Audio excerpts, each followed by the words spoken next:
Olá, essa é a CNN ao vivo na TV e nas plataformas de streaming, YouTube e Prime Video. O Brasil adoeceu, foi o que afirmou o ministro Luiz Roberto Barroso, do STF, após ser hostilizado no aeroporto de Miami, na Flórida. Vídeos mostram brasileiros gritando "sai do voo", "pede para sair", "lixo" e até "ladrão". Nas redes sociais, muitos atribuíram as hostilidades a bolsonaristas insatisfeitos com a volta de Lula ao poder. O curioso é que Barroso votou contra a suspeição de Sérgio Moro no caso do Triplex, apontando inclusive a vingança do sistema por meio de mudança na legislação ou na jurisprudência, demonização de procuradores e juízes e tentativa de sequestro da narrativa e de cooptação da imprensa para mudar os fatos e recontar a história. Barroso também votou a favor da prisão em segunda instância, tendo sido voto vencido no julgamento que derrubou a medida e resultou na soltura de Lula.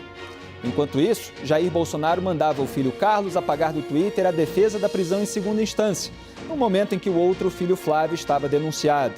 E dizia em live para Cássio Nunes Marques que votasse a favor de Lula se fosse preciso. O próprio Moro lembrou hoje que Barroso sempre defendeu a Lava Jato e reconheceu os crimes expostos pela operação, então tratá-lo de forma ofensiva é desconhecer sua atuação contra a impunidade, inclusive quanto a Lula.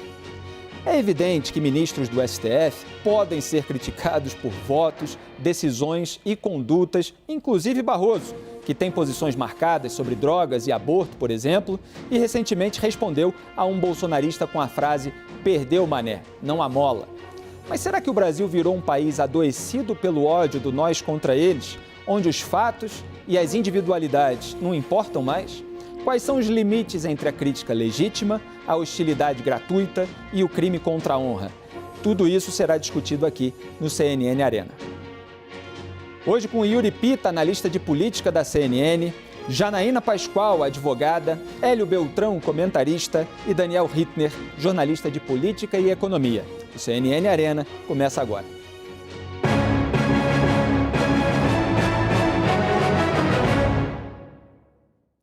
A Polícia Federal começou o processo de varredura do Palácio do Planalto e dos ministérios para garantir que não haja grampos ou escutas instalados nos gabinetes. Até que o procedimento padrão seja finalizado, o presidente Lula deve seguir despachando do hotel em Brasília, onde está hospedado desde o resultado das eleições. Quem tem os detalhes é a Caroline Rosito. Boa noite, Carol. Conta pra gente.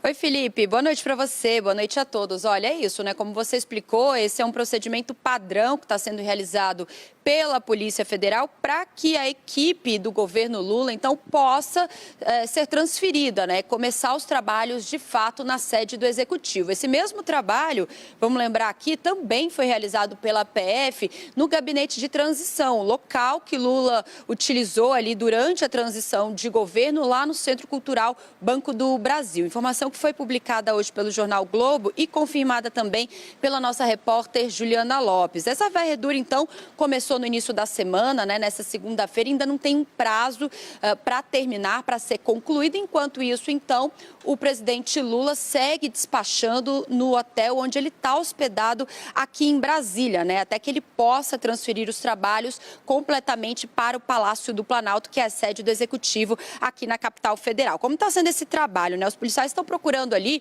por objetos que possam oferecer algum tipo de risco, né, às autoridades, como, por exemplo, grampos, uma escuta, né, equipamentos ali então de gravação de áudio ou de vídeo que possam ter sido instalados dentro dos gabinetes, tanto no Palácio do Planalto quanto também na esplanada dos ministérios. Além do trabalho que está sendo feito no gabinete da Presidência da República, a informação que a gente tem é de que os policiais federais também vão passar ou estão passando já em gabinetes da Casa Civil, que fica inclusive também no Palácio do Planalto, né, que será chefiado por Rui Costa, e também no Ministério da Justiça, que será comandado pelo ministro Flávio Dino.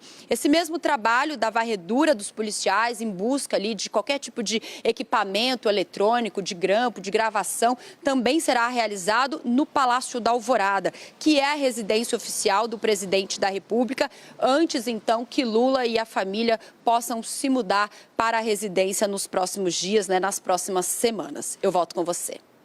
Muito obrigado pelas informações. Vamos ao debate. Eu começo com Yuri Pita, que estava comigo aqui desde o começo desse Arena, que era um quadro dentro do Prime. Na verdade, foi ali aquele formato de cobertura das eleições, acabou ganhando vida própria, hoje se transformou nesse programa de debate. Yuri está de volta.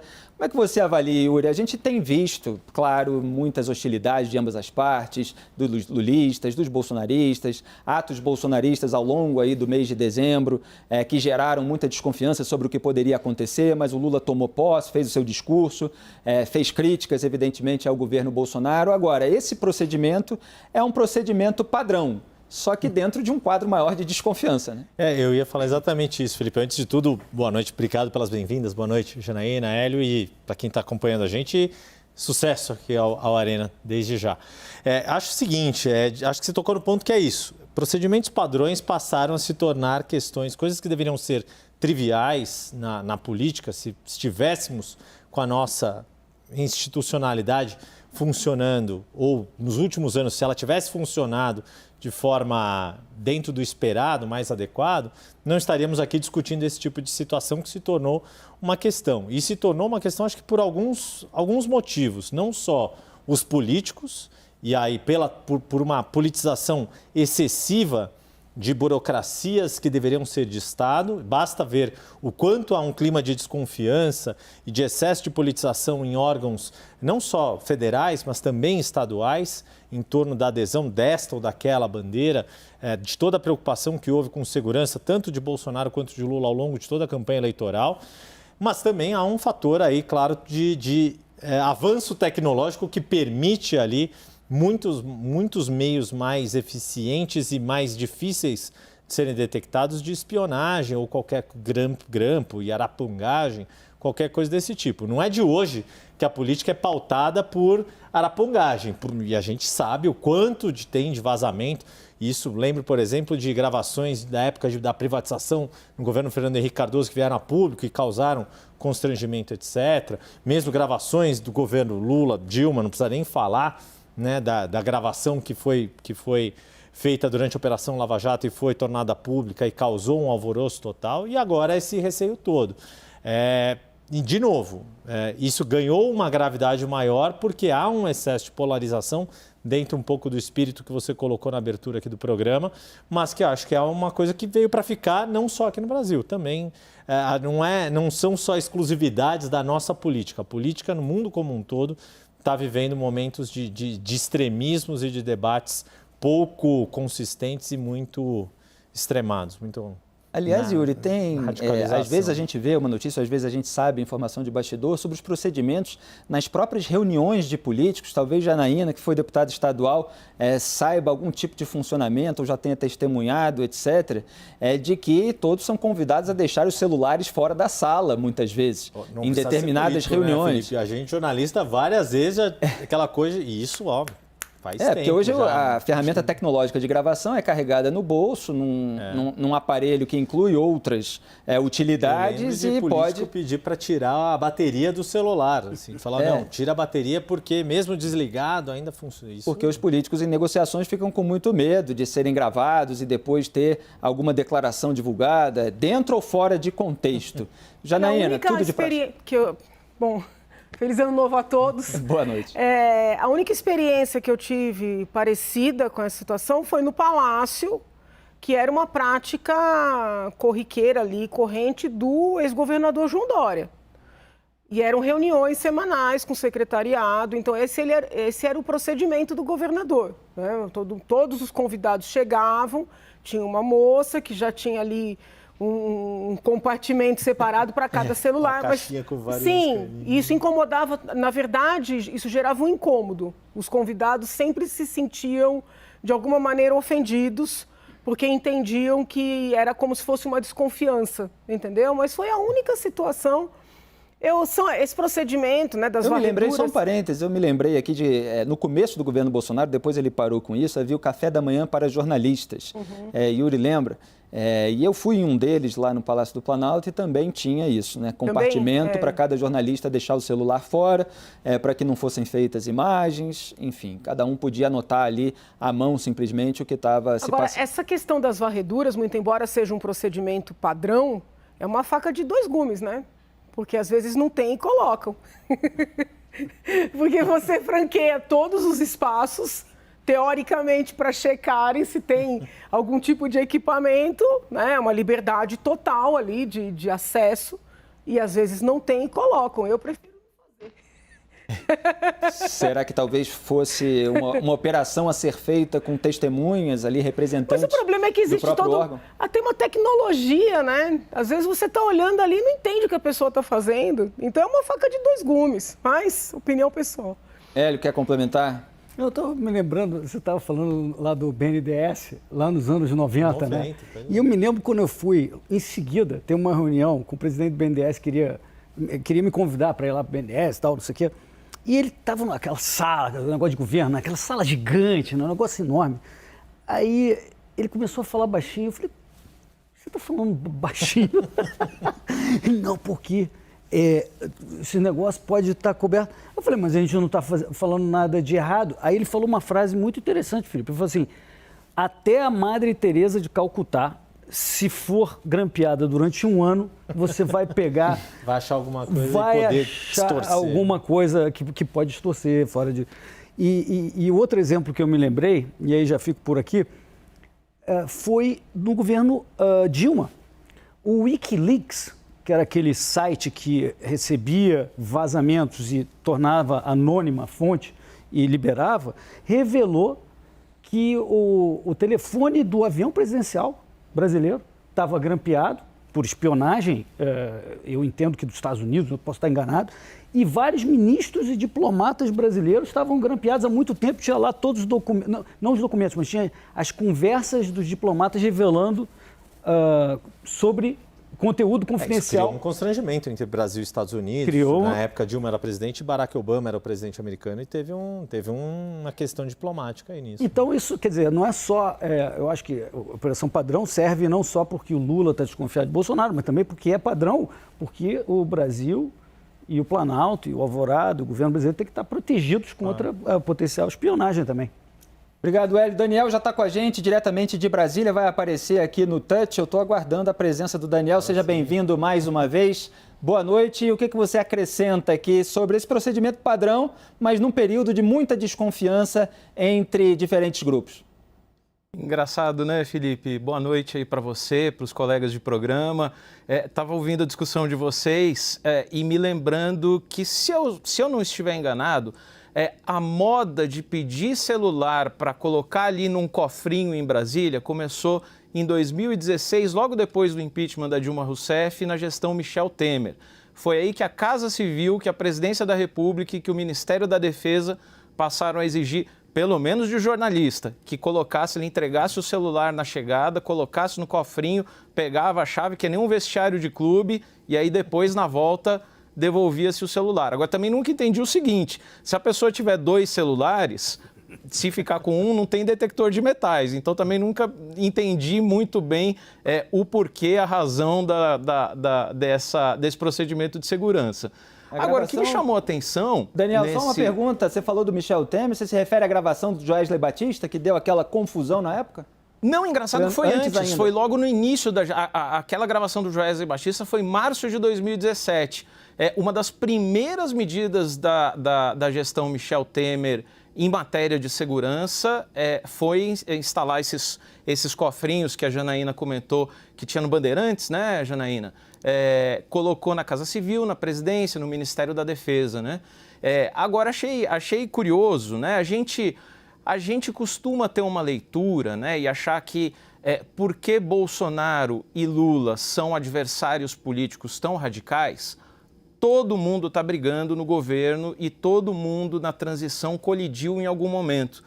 Não foi necessariamente isso que eu vi aqui em Brasília de perto. Na verdade, teve ministérios, vou citar aqui o Ministério da Infraestrutura, o Ministério das Relações Exteriores, o Itamaraty, onde houve uma transição absolutamente civilizada.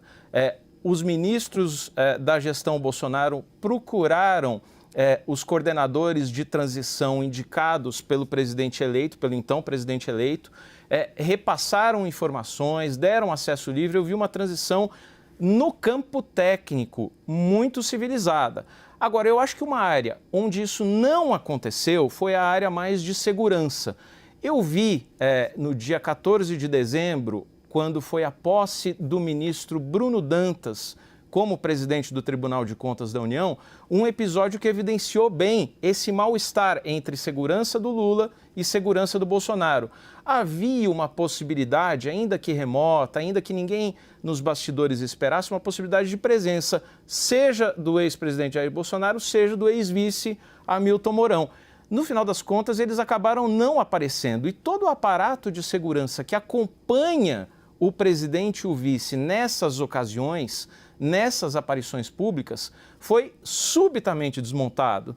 E isso, assim, foi recebido com muita estranheza pela segurança do Lula, porque, afinal de contas, o Lula estava lá, o Alckmin estava lá, eram presidente e vice eleitos e também precisam de segurança. Então, assim, me pareceu que, embora alguns grupos técnicos estivessem funcionando bem de maneira muito civilizada, a área de segurança de inteligência não foi uma delas. E o que me chamou muita atenção nesses dias foi no dia 1º, a gente teve um exoneraço que pegou mais de 1.400 servidores de diferentes áreas pelo novo governo. Agora, antes desse exoneraço, estavam convivendo ali no Palácio do Planalto, no dia da posse do Lula, pessoal do governo antigo e pessoal do governo novo. Eu achei muito curioso ver no dia 1º, circulando ali no Palácio do Planalto, gente com boné do MST, camisa do MST, gente de vermelho, cruzando com os capitães, com os coronéis, com os generais, que estão muito ali, né, no Gabinete de Segurança Institucional, na BIM, enfim, era uma mescla de gente ali bem diferente e deu para ver ali um estranhando o outro, vendo a cor da camisa, se era verde oliva, se era vermelho, um estranhando o outro. Muito obrigado, Daniel. Depois desses 50 tons de transição aqui dados pelo Daniel, a gente faz a primeira parada do CNN Arena. Na sequência, a gente debate a fala do ministro Rui Costa já sobre uma possível reeleição de Lula. O Arena volta já.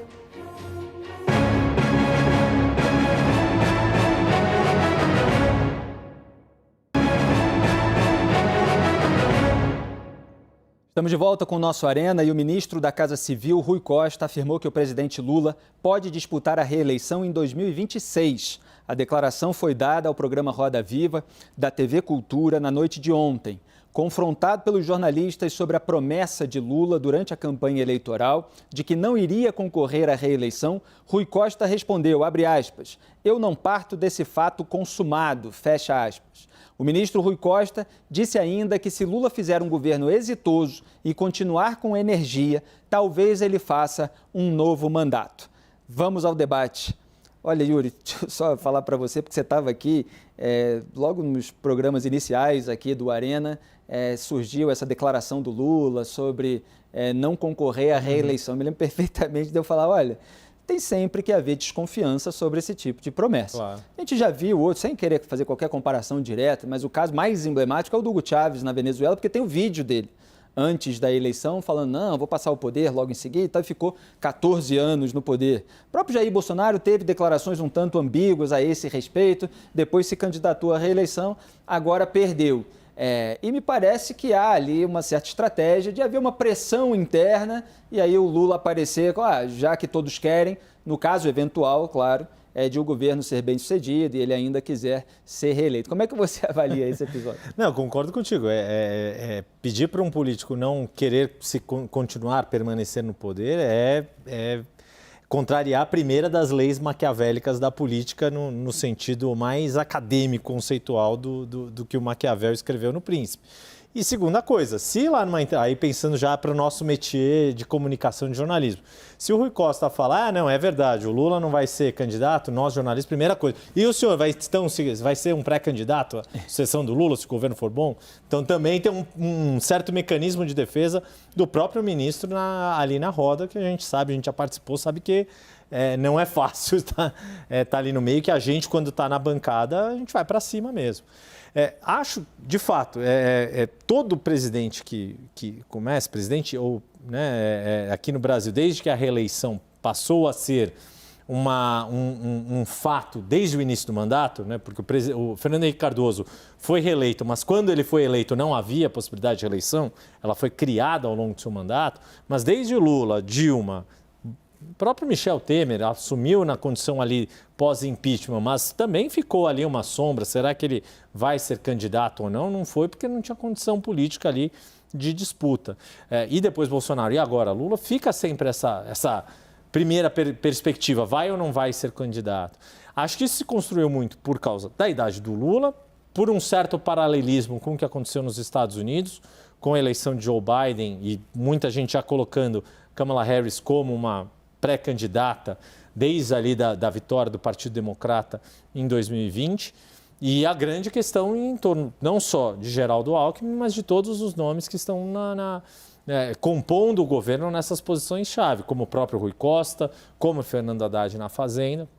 Mas, de novo, não dá para dar como certo nem uma coisa como nem outra. E mesmo que diga ali e reafirme, não vou, se a condição exigir, vai. Né? Agora, o Lula tem um histórico a seu favor nessa questão. Quando houve a discussão ali em 2000 no segundo mandato, não vou lembrar, talvez o Daniel lembre a data exata em que se colocou aquela hipótese de terceiro mandato, e ele falou que não ia e não foi.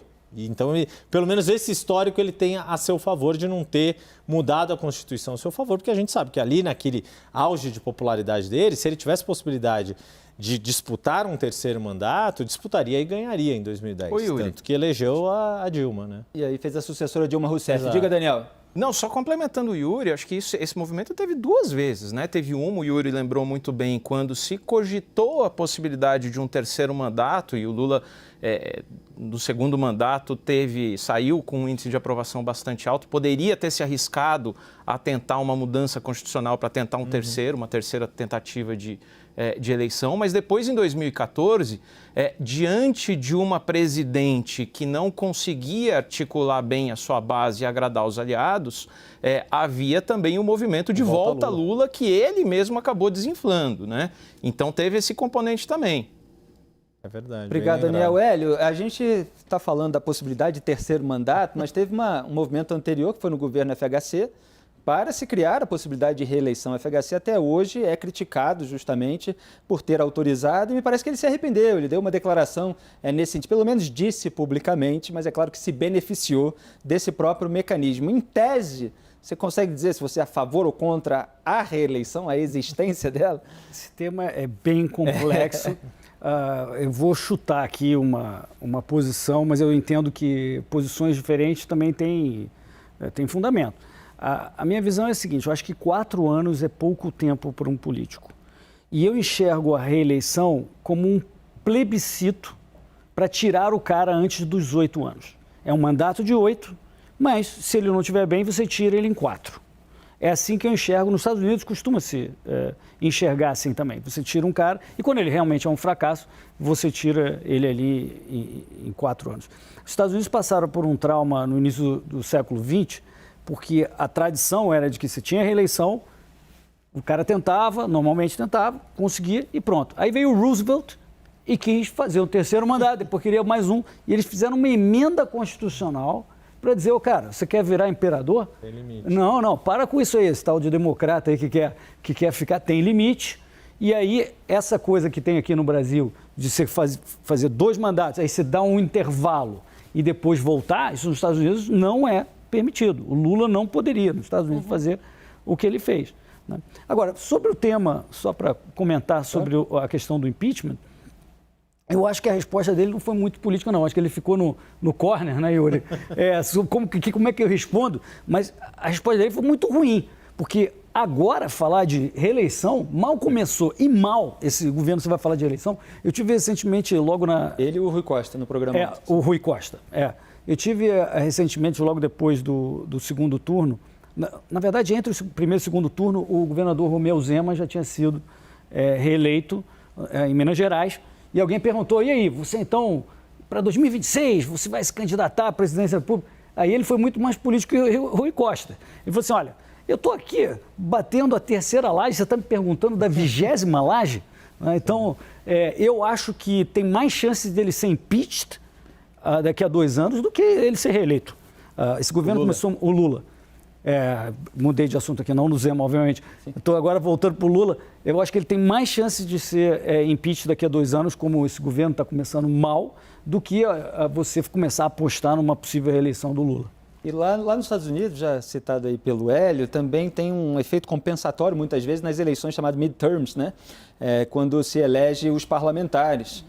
Porque você elege um presidente de um partido, o Partido Democrata, por exemplo, e aí 2 anos depois, na história recente, você tem uma eleição mais forte de representantes republicanos para fazer um contrapeso com a presidência. Existe essa cultura lá. E vice-versa, quando se elege um presidente republicano, os democratas geralmente ganham mais assentos no Congresso Nacional. Aqui é tudo meio misturado, pulverizado, como a gente vê. Como é que você analisa a questão da reeleição e o caso concreto? Eu até falei, talvez na última vez que estive aqui, que eu gostaria de inverter, no mínimo inverter, a eleição dos parlamentares acontecer no segundo turno da eleição dos chefes do Executivo.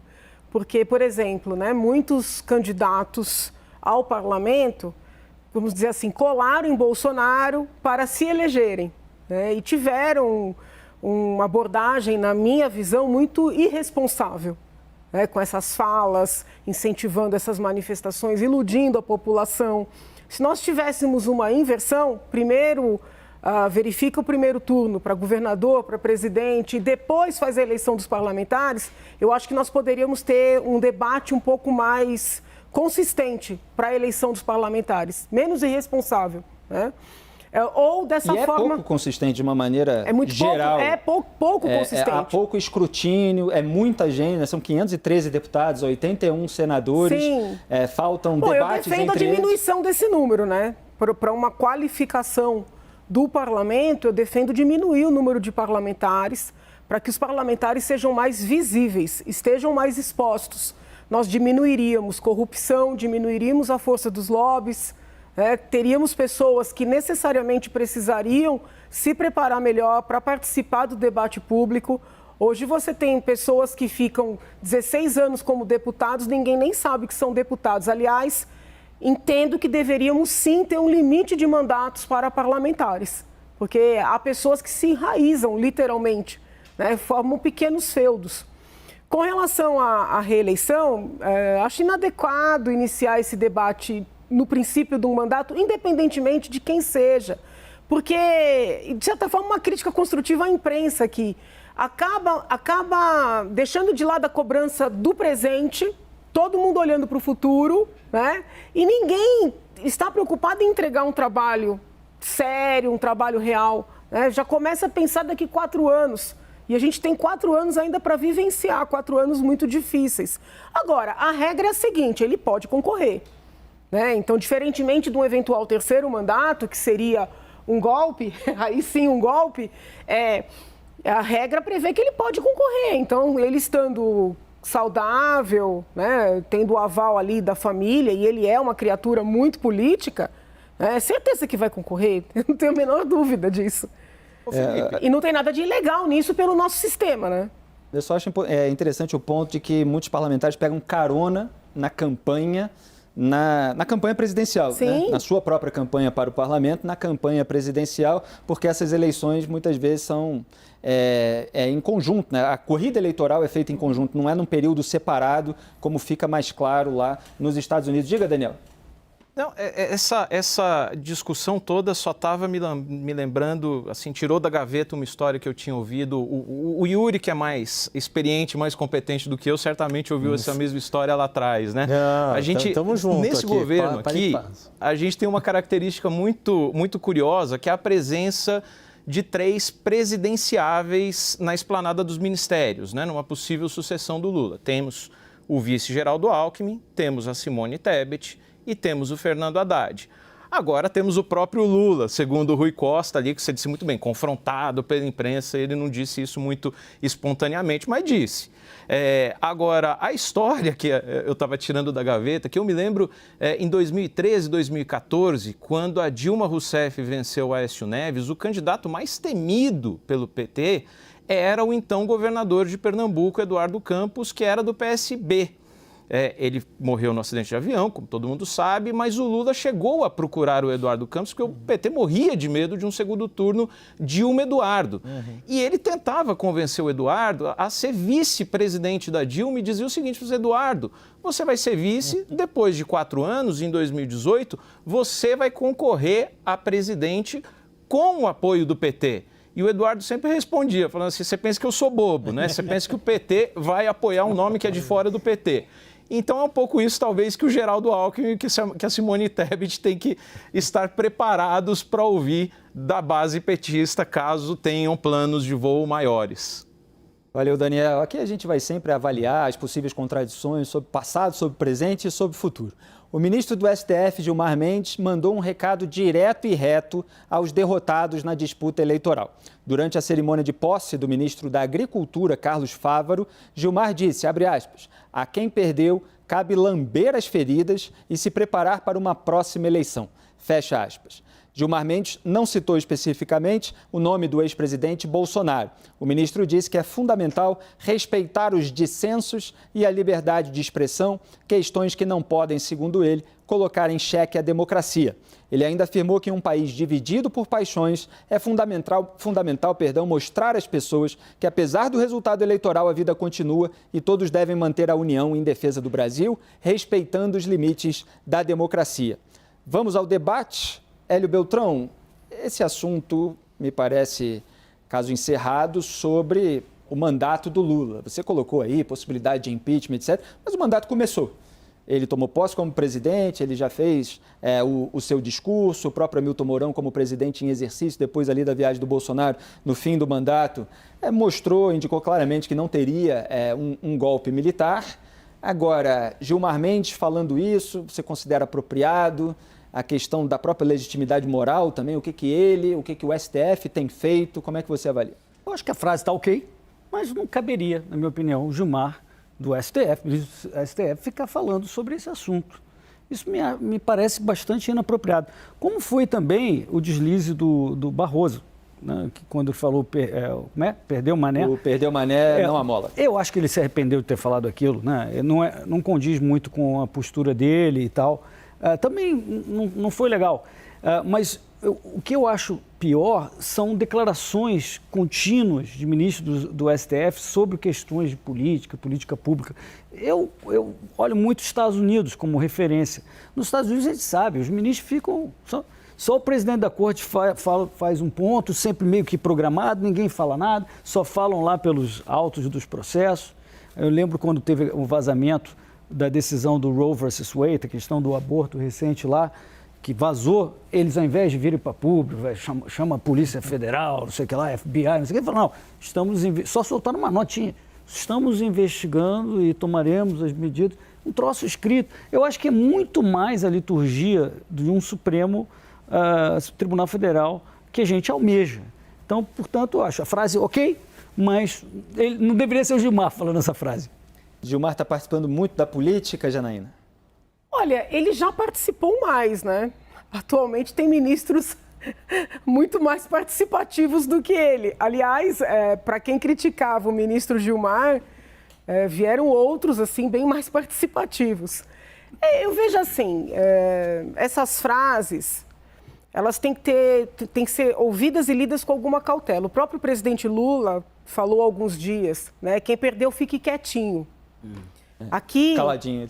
Quem perdeu, lambe as feridas e se prepare para a próxima. A gente tem que tomar um pouco de cuidado para não começar a aceitar o autoritarismo, tá? Então, para não entrar em confusões, eu vou falar de mim. Eu perdi para o senador eleito, daqui a pouco empossado, Marcos Pontes, que é o astronauta. Tudo bem, perdi, mas eu sou uma cidadã brasileira. A vaga no Senado por São Paulo, só para registrar. Eu sou uma cidadã paulista e ele, em breve, será o senador, um dos 3 senadores de São Paulo. Então, eu tenho todo o direito de cobrá-lo como senador. Então, tem que tomar um pouco de cuidado com essa abordagem. Olha, você perdeu, você fique calado, você se prepare para a próxima eleição. Eu não sei nem se eu serei candidato de novo na minha vida. Agora, cidadã brasileira e cidadã paulista, eu sou. Então, eu não gosto muito dessa abordagem, sabe? Olha, perdeu, fique no seu lugar. É óbvio, você tem que respeitar, né? Você tem que respeitar as posições, o direito, as pessoas estão empossadas, você não pode agredir as pessoas, seja fisicamente, seja moralmente. Você está falando aí de queima de veículos, tentativa de explodir caminhão, são outras coisas. Ficar calado. Exato. A vigilância, eu não gosto dessa abordagem. A vigilância é permitida e legítima. Eu não gosto dessa abordagem. Eu não estou gostando, por exemplo, dos muitos decretos que vêm sendo publicados. Penso que o governo iniciou com uma necessidade de mostrar uma desconstrução de tudo que estava aí, inclusive uma dinâmica jurídica estranha, de repristinar, né, tecnicamente explicando, quando você tem uma lei, aí vem outra que revoga esta lei, e depois vem uma outra lei que revoga a segunda lei, as regras de hermenêutica, né, de interpretação, dizem, essa terceira lei não repristina a primeira. Eles estão publicando decretos claramente, expressamente, repristinando decretos de 4 anos atrás, de 2014, por exemplo. Então, assim, uma dinâmica, sabe, de derrubar tudo que estava para trás, como se nada prestasse, e decretos, assim, bastante contundentes, né? Esse das armas é um deles, onde você acaba jogando uma grande parcela da população do dia para a noite numa clandestinidade. Então, a gente tem que tomar um pouco de cuidado, né, que respeitar a democracia, respeitar quem foi eleito é também entender que está sujeito a críticas e que tem que dar explicações para o povo. Porque senão a gente está também, veja bem, em nome da democracia, está tentando se calar. Os divergentes, as críticas, as questões. Basta falar que eles acabaram de instituir um aparato ali na Advocacia Geral da União para dizer o que pode e o que não pode ser dito. Uma espécie de um subministério ali da verdade, da mentira. Que não se pode criticar políticas quem é públicas, que vai? Né? Que o AGU vai representar o governo em feitos em que haja desinformação sobre políticas públicas. Como é que é isso aí? Então a gente tem que ficar calado? Não vai poder falar, olha, com isso não pode por causa disso. A maneira de criticar e de questionar tem que ser respeitosa. Mas daí a ficar lambendo ferida por 4 anos ou calado, isso sim não é democracia. Daniel, como é que você avalia aí o pronunciamento do Gilmar com essa expressão que, claro, ela soa forte, lamber as feridas? Pois é, Felipe, veja, a gente está tendo aqui em Brasília uma maratona de posses ministeriais e hoje teve uma muito interessante. Eu estou citando isso, não vou fugir do assunto não, estou citando isso porque tem a ver com o que a gente está dizendo. A posse do Silvio Almeida no Ministério dos Direitos Humanos, que é um intelectual, um professor, estudioso do racismo estrutural no país. E ele, no discurso de posse, repetiu algumas vezes o seguinte: eu preciso falar aqui e me ater às obviedades. As mulheres serão respeitadas, os negros existem e vão ter voz, os povos indígenas existem. Pois então, existem uma série de outras obviedades que andam esquecidas também. E acho que a gente está falando de algumas delas. Uma obviedade é que liberdade de expressão não é liberdade de agressão. Então, hostilidade contra a autoridade, criticar, botar a boca nas redes sociais, criticar, ok, mas hostilidade e invasão do que é a integridade física e moral das pessoas já ultrapassou certos limites. Então, isso precisa ser lembrado, é uma obviedade que nem sempre é lembrada. Outra obviedade, e aí eu coincido e simpatizo com a opinião do Hélio, ministro do Supremo, a rigor, a priori, deve falar sempre pelos autos, né? A gente se acostumou demais a ver ministro indicando voto, dando posições, participando do jogo mais comezinho da política, de indicação de ministro, de tramitação de projeto, de PEC, e eu sou um pouco reticente com esse tipo de postura. Acho que ministro do Supremo, predominantemente, pelo menos, tem que falar pelos autos. Como disse o Hélio, acho que não tem tanto problema na frase em si, mas acho que a postura podia ser um pouquinho mais cautelosa, até porque os ânimos, o momento está pedindo jogar água na fervura, não provocar. Então o lema do governo não é união e reconstrução, tem que se fazer a parte dele também. Os ministros do Supremo têm uma parte a fazer e eu acho que faz bem para todo mundo diminuir um pouco a temperatura.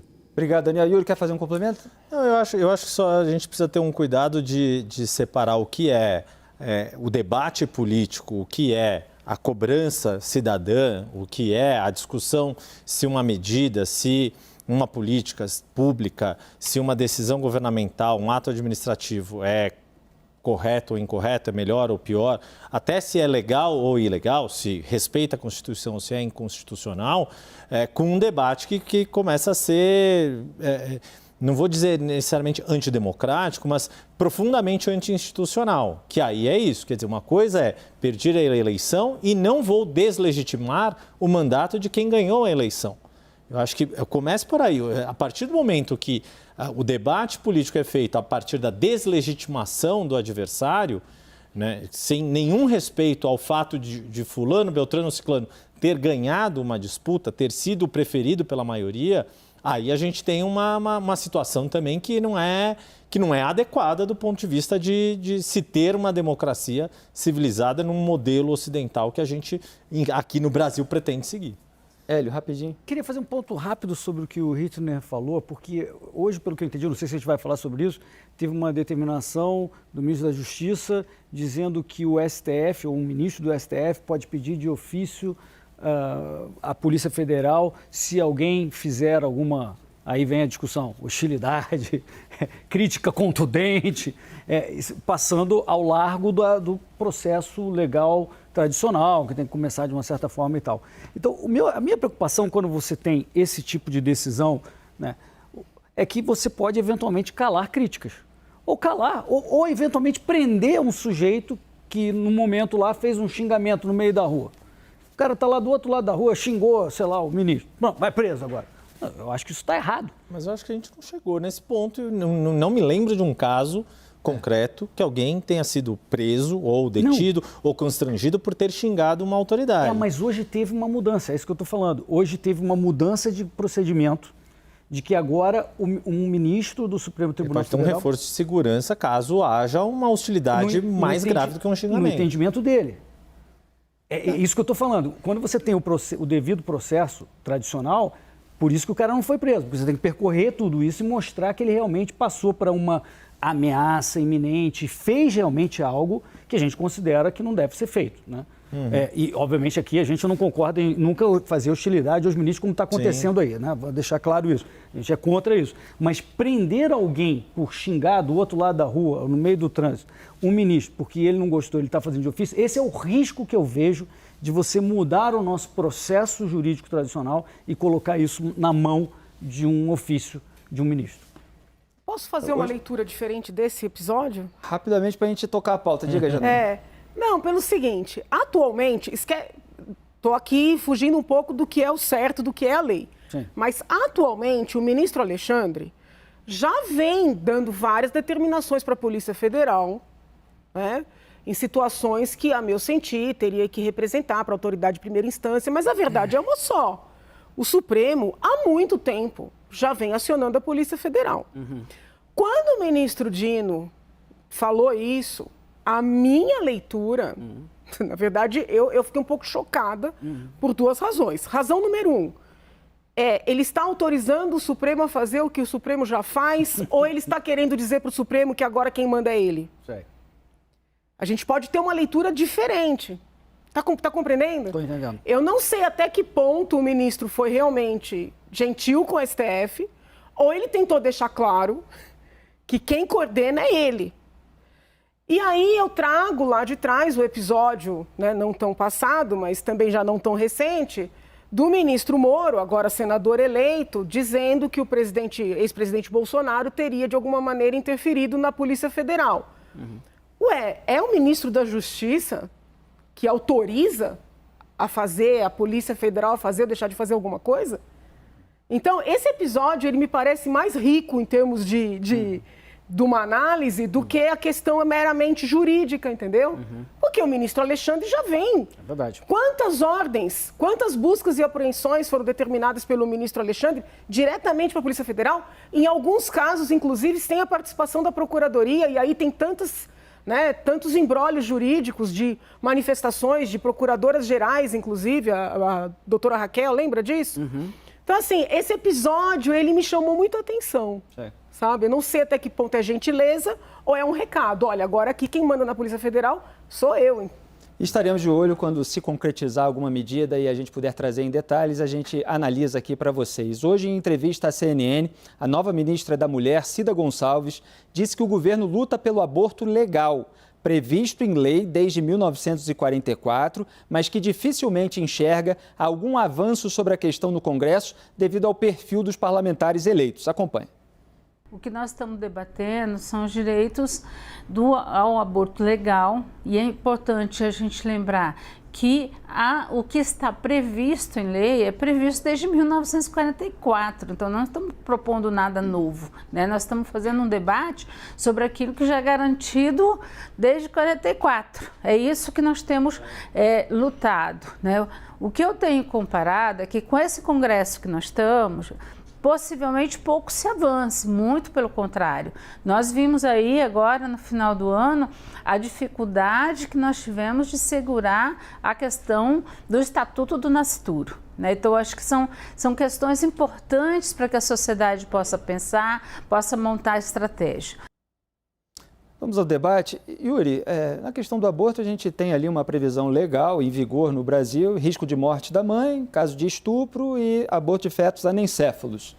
É disso, aparentemente, que ela está falando, porque se ela está falando de aborto legal, agora, teve uma questão durante a corrida eleitoral, principalmente ali para tentar evitar o maior crescimento do Jair Bolsonaro entre eleitores evangélicos, uma carta do Lula se comprometendo a não mudar a legislação, acho que nem sobre drogas, nem sobre aborto, e agora a ministra vem tocar nesse tema, é claro que pode gerar ruídos aí no debate.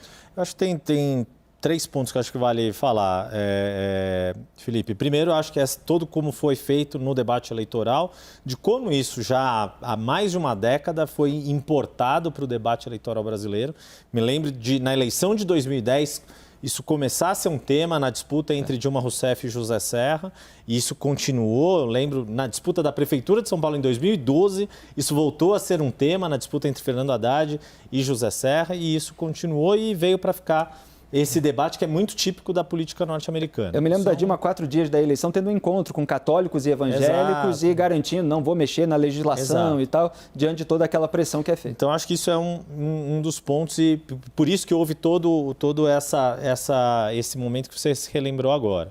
Segundo ponto, a partir da fala da ministra, a constatação de um fato. O Congresso Nacional resiste, não tem ambiente para qualquer tipo de mudança de política pública, você precisa ter... Tem uma teoria de administração pública do John Kingdon que fala dos múltiplos fluxos e uma delas é você ter o ambiente político e uma pressão social, não só uma coisa ou outra. E acho que no Brasil não tem nem uma coisa nem outra. Então, mas há uma pressão, sim, de um campo político que resiste a cumprir o que diz a lei.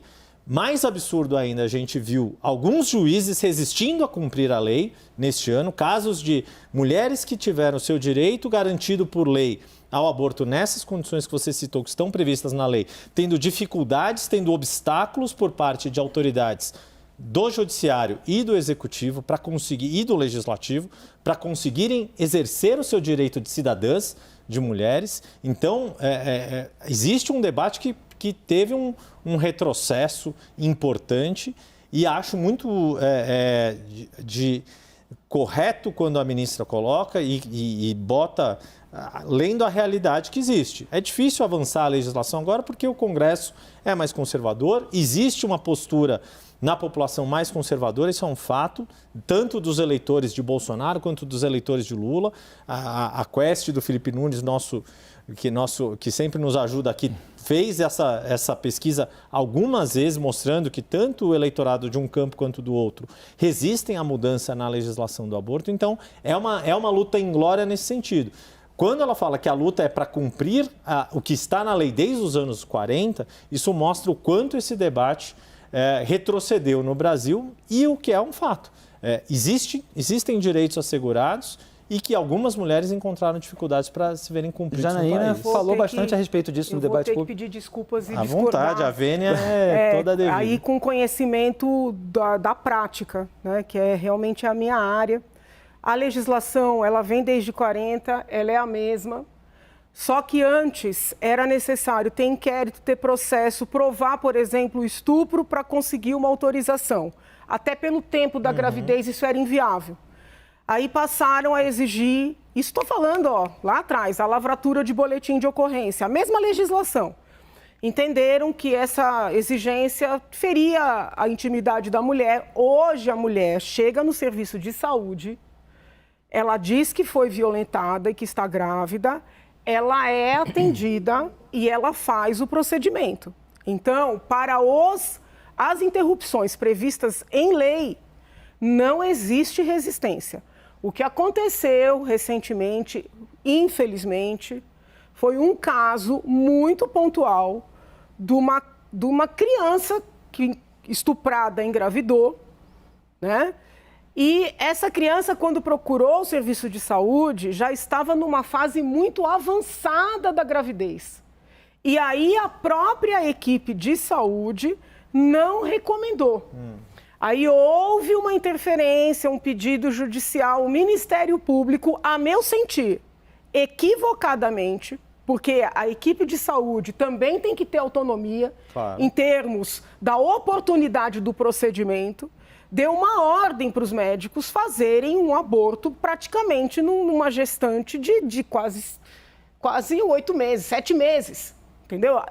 Existe o risco do procedimento para a criança grávida, e existe a questão de você praticamente matar um ser humano pronto para a vida. Se você pegar a legislação comparada, tá? País nenhum concebe uma interrupção de uma gravidez, qualquer que seja a situação, mesmo os países que autorizam, que não requerem um caso, um estupro, um risco, que autorizam o aborto. As legislações não convivem com uma interrupção com 8 meses de gestação. Você tem limitação. Então, com todo respeito, eu acho que a ministra, não sei, talvez precisasse olhar essas situações concretas. Para os casos previstos... Eventualmente trazer um relatório. Sim, para os casos previstos em lei, não tem constrangimento. Agora, fora desses casos, realmente... Daí não pode mesmo fazer a interrupção, você tem situações clandestinas, aí é um outro debate. Tem uma margem ali na lei, Janaína, no caso de estupro, porque está lá essa previsão, mas diz que pode ser em qualquer momento da gestação, porque parece que esse caso, que foi excepcional, quer dizer, foi estuprado, mas procurou tarde, quando a gestação já estava avançada, gerou um grande debate, até inesperado. Até os legisladores, de repente, não contavam com essa hipótese. Sim, porque assim, é tão absurdo. Olha, presta atenção, até essa mudança de dinâmica prática, de não precisar fazer a investigação, de não precisar fazer o procedimento, é porque você quer possibilitar que a gestante faça rápido. Então, foi muito inusitado, né, esse caso. Tanto é que, a partir desse caso, nós percebemos a necessidade de mudar a legislação para ter uma limitação clara, temporal, entendeu? Hoje o Ministério da Saúde, não digo hoje o governo Lula, hoje o governo Bolsonaro, prevê um limite de 20 semanas, né? Que, sob ponto de vista bioético, já é muito 20 semanas. Nos outros países são 12 semanas, 14 semanas, como limite temporal para essa interrupção prevista em lei. Então, talvez a ministra tenha ficado numa situação desconfortável por querer falar, olha, a gente não está querendo discutir fora dessas situações. Mas hoje não tem resistência para cumprir o que está na lei.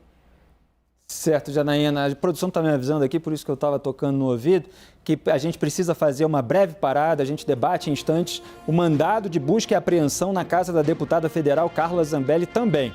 3 armas foram apreendidas e ainda, ministro Barroso diz que o Brasil adoeceu após ser hostilizado por apoiadores do ex-presidente Bolsonaro nos Estados Unidos. Fernando Nakagawa chega agora com o CNN Mercado. Já voltamos com mais debate na nossa arena.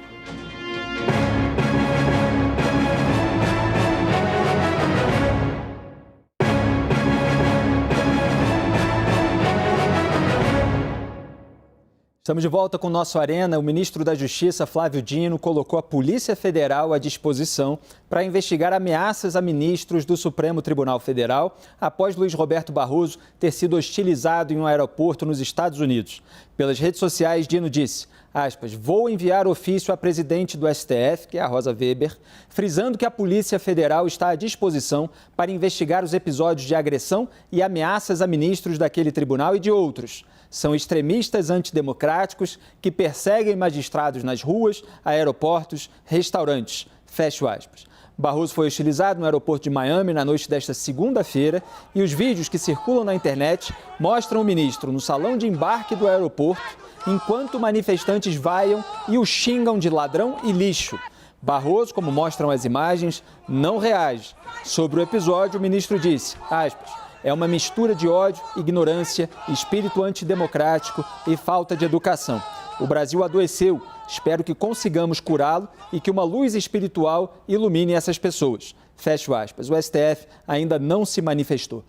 Vamos ver um trecho, mais um, desse vídeo. A gente tem produção.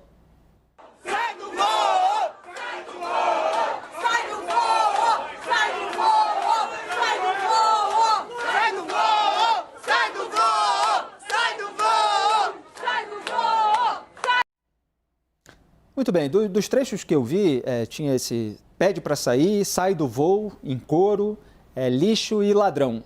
Pode ser que haja outros xingamentos aí sendo identificados. Eu acho que ladrão é um passo além, né? Já é algo que pode ser enquadrado em crime contra a honra, a gente sabe, porque muitas vezes tem processos aí envolvendo rede social e muitos juízes dão decisão favorável de crime contra a honra nesses casos. E é claro que há muita gente que defende que possa haver uma alteração na legislação para que os cidadãos possam se dirigir de uma maneira mais hostil aí a ministros. E a gente entra naquele debate, vou começar por você, Hélio Beltrão, sobre os limites da crítica legítima, da hostilidade, do crime contra a honra, do ambiente, o que é legítimo, o que não é. É um pouco complicado só pelas imagens, claro que pode haver mais apuração da imprensa, saber o motivo pelo qual cada uma dessas pessoas estava sendo hostil ao Barroso. Mas é claro que se pode imaginar uma série de hipóteses. Eu já imagino o negócio do perder o Mané, que pegou mal, né? De novo, eu acho que ele se arrependeu de ter dito isso. Mas pega mal, porque as pessoas levam o pessoal, perdeu, nós perdemos, quer dizer, eu estava com o Lula na cabeça das pessoas, o Barroso está então com o Lula e nós perdemos. Quer dizer, isso incentiva, essa atitude dele eu acho que incentiva, o que não justifica ter esse tipo de atitude. Eu sou contra esse tipo de atitude em geral. Eu só não acho que uma pessoa deva ser presa por causa disso. Eu me lembro do episódio no Clube Pinheiros, já faz anos isso, do sujeito que xingou no Clube Pinheiros o Alexandre de Moraes. E o Alexandre de Moraes chamou, o cara foi detido, levado à delegacia e foi indiciado, né? Isso eu sou contra isso. Isso é uma crítica. Se a pessoa não foi ostensivamente, não representou uma ameaça iminente à individualidade do ministro, ou de qualquer brasileiro, hein? Não estou falando, eu acho que tem que ser igual para todos os brasileiros. Eu acho que não, tem que respeitar, entendeu? O estabelecimento, o Clube Pinheiros, tem suas regras. Possivelmente não pode fazer esse tipo de coisa no Clube Pinheiro. E aí o sujeito que fez uma besteira dessa é convidado a se retirar, pode ter punições, se é sócio pode ter mais punições, aí ok.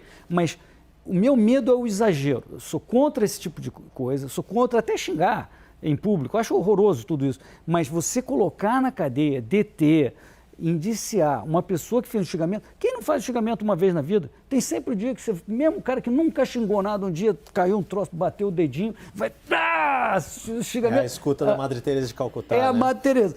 Em algum momento vai extravasar, e desde que não represente uma agressão física, uma ameaça iminente, eu acho que a pessoa não deveria responder criminalmente por isso. E vai responder criminalmente por outro lado. Pela calúnia, como você falou. Calúnia, injúria, difamação, muitas vezes rende não prisão, né? No processo entre pessoas comuns, você chama advogado, advogado entra com a ação, você tem todo o processo judicial e no final geralmente dá indenização por danos morais, por exemplo. Mas está no Código Penal e a posteriori a pessoa... Agora, a pessoa falou, não, vamos deter o cara, leva para a delegacia, indiciar. Eu acho que isso é um exagero do outro lado. Daniel, qual é a sua avaliação desse episódio, mais um aí de hostilidade com uma autoridade? Eu Concordo com o ministro Barroso com o que ele disse. É sintoma de um país adoecido. Esse extremismo analógico, porque é um extremismo que ainda está na base do xingamento e pode facilmente derivar para uma agressão física. Entendo o ponto do Hélio, mas acho que a gente caminha sempre muito no fio da navalha ali. Quando resvala numa ameaça à integridade física e à integridade moral, acho que a gente não precisa esperar acontecer o pior. Então, longe de mim saber no campo do direito ali, quando a gente tem prisão preventiva, por exemplo, que é uma ameaça iminente, né?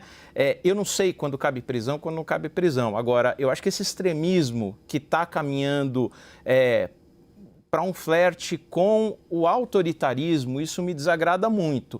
Esse é o caso do extremismo analógico. Tem o digital também, que está nas redes sociais, em que você, muito frequentemente, por dar um clique, dar um coraçãozinho, dar um like ali numa coisa que você achou interessante, que flerta com uma hostilidade, flerta com uma posição, às vezes, xenófoba, racista, preconceituosa, você facilmente, por causa do algoritmo, vai caindo em degraus um pouco mais altos de xenofobia, de preconceito, de racismo, e aí, progressivamente, vai se tornando um extremista. Então, isso me preocupa tremendamente. Acho que, de certa forma, tem razão, sim, o ministro Barroso, porque não dá para tolerar mais esse tipo de coisa. E isso está sendo todos os dias, praticamente.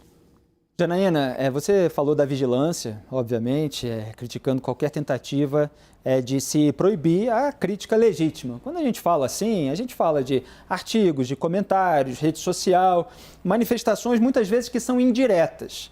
Aí tem uma outra seara, o campo vai ficando cada vez mais espinhoso, que é a presença física, a pessoa criticando diretamente. Aí, às vezes, ofendendo, às vezes fazendo uma acusação criminal, às vezes em grupo, às vezes são massas. Quer dizer, a coisa vai escalonando. Qual é o limite? Quer dizer, o que cabe para o cidadão, muitas vezes indignado com uma autoridade, diante dela ou não? Eu acho que quando a gente tem uma vida pública, está sempre sujeito, né, a ser interpelado, de alguma maneira ser ofendido. Existe uma tolerância, né, das democracias com isso. Então, eu não sou muito defensora de punições. Mas, como alvo, né, eu acho que a gente precisa trazer esse diálogo. Eu já falei aqui sobre isso que o ministro falou, né, de uma sociedade adoecida, de uma necessidade de luz espiritual. Eu comungo desse entendimento. Quando eu pedi o impeachment da ex-presidente Dilma, fizeram isso comigo lá em Brasília, mas era o pessoal da esquerda. E aí ninguém se indignou, porque quando é a esquerda, todo mundo acha que é liberdade de expressão e de manifestação. Eu, muito embora nunca tenha pedido para ninguém ser punido, porque eu prefiro, né, lidar com tolerância com esses episódios, eu não achei que aquilo era liberdade de expressão e de manifestação, e também acho que o que fizeram com o ministro não é. Eu entendo que nós já passamos da hora, sabe, de olhar para essa situação. E as pessoas têm que começar a se indignar, independentemente de quem seja o alvo e independentemente de quem seja o agressor. Porque ainda é uma indignação seletiva. Ainda é uma indignação seletiva. Houve situações de mulheres mais ligadas à esquerda que foram hostilizadas na mesma semana em que eu fui hostilizada. A imprensa ficou indignada com o que aconteceu com estas mulheres, com razão. Mas o que aconteceu comigo foi aplaudido por muita gente. Então, eu acho que a gente tem que começar a olhar os fatos, né? Não é a sociedade que eu quero. Não é porque é um ministro do Supremo, é porque é um ser humano. Não é a sociedade que eu quero. Às vezes você está com um parente que não tem nada a ver com as suas posições políticas, com as suas posições jurídicas. Hoje as famílias estão divididas. Às vezes você está com um irmão que tem uma ideia, um perfil ideológico que é o contrário do seu e ele está sendo hostilizado junto. Então a gente tem que começar a refletir que sociedade a gente quer, sob o ponto de vista ético. A minha preocupação já não é mais, olha, você pode ter um inquérito, você pode ter um processo, né? Isso pode ir para o juiz, porque eu quero ter um momento em que juízes, promotores, delegados vão cuidar de coisas importantes, sabe? A minha abordagem com o direito sempre foi de guardar, porque é muito caro. O poder judiciário, a manutenção dessa máquina toda é algo muito caro. A gente não tem que gastar esse aparato todo com esse tipo de situação. Mas a gente precisa de uma sociedade que consiga conviver. Está adoecida mesmo. A sociedade está adoecida e não é de agora. Tem um ponto importante que você está colocando, que é objeto também de reflexão minha, de artigos, de comentários, e que a gente debateu ontem aqui, que é a formação educacional mesmo. Não falando no sentido genérico de o problema do Brasil é a educação, mas indo já na questão específica. Muitas vezes você tem a falta de capacidade de abstração, de desenvolvimento de imaginação. O professor Paulo Cruz estava aqui ontem mostrando a dificuldade de gerar isso, e aí você tem teses que a decoreba não funciona para os jovens, etc. Por que eu estou dizendo isso? Porque muitas vezes a gente vê no debate político esse nós contra eles, e a gente sente, até pelas pessoas próximas da vida social, a dificuldade de as pessoas terem critérios estabelecidos, que são, de certa forma, abstrações, e que sejam usados para as mais diferentes situações, com os mais diferentes personagens, das mais diferentes ideologias. Muitas vezes o que essas pessoas têm na cabeça o inimigo é aquele, contra ele está tudo certo. E se for contra o meu grupo, contra a minha corrente ideológica, então, na cabeça dessas pessoas, está tudo errado. Existe uma dificuldade de você ter um critério de que, olha, a hostilidade, eventualmente a acusação criminal contra quem seja, em massa, com uma certa intimidação, isso é errado, é ruim, isso pode ser evitado. Seja de direita, seja de esquerda, goste-se ou não daquela pessoa. Então, assim, eu vejo muita dificuldade no debate público de as pessoas terem o mesmo critério para situações e personagens diferentes. Yuri, como é que você avalia? Acho que o Daniel tinha pedido aí Daniel, a palavra, diga, fica à vontade. Não, obrigado. Não queria te cortar não, Yuri, por favor. É só, assim, eu acho que o Felipe tocou num ponto que é crucial. E é como a gente tem caminhado sempre para ter posições sempre muito fechadinhas que são colocadas ou numa caixinha de esquerda ou numa caixinha de direita, como se aquilo fosse um combo em que a gente tem que ficar sempre com hambúrguer, batata frita, refrigerante e, de preferência, o sundae no final. Então, quer dizer, a gente estava falando agora há pouco do tema aborto, né? Isso é um tema tão divisivo e tem opiniões legítimas de um lado por convicções religiosas ou mesmo jurídicas, tem bons argumentos de outro também pelo lado da saúde pública.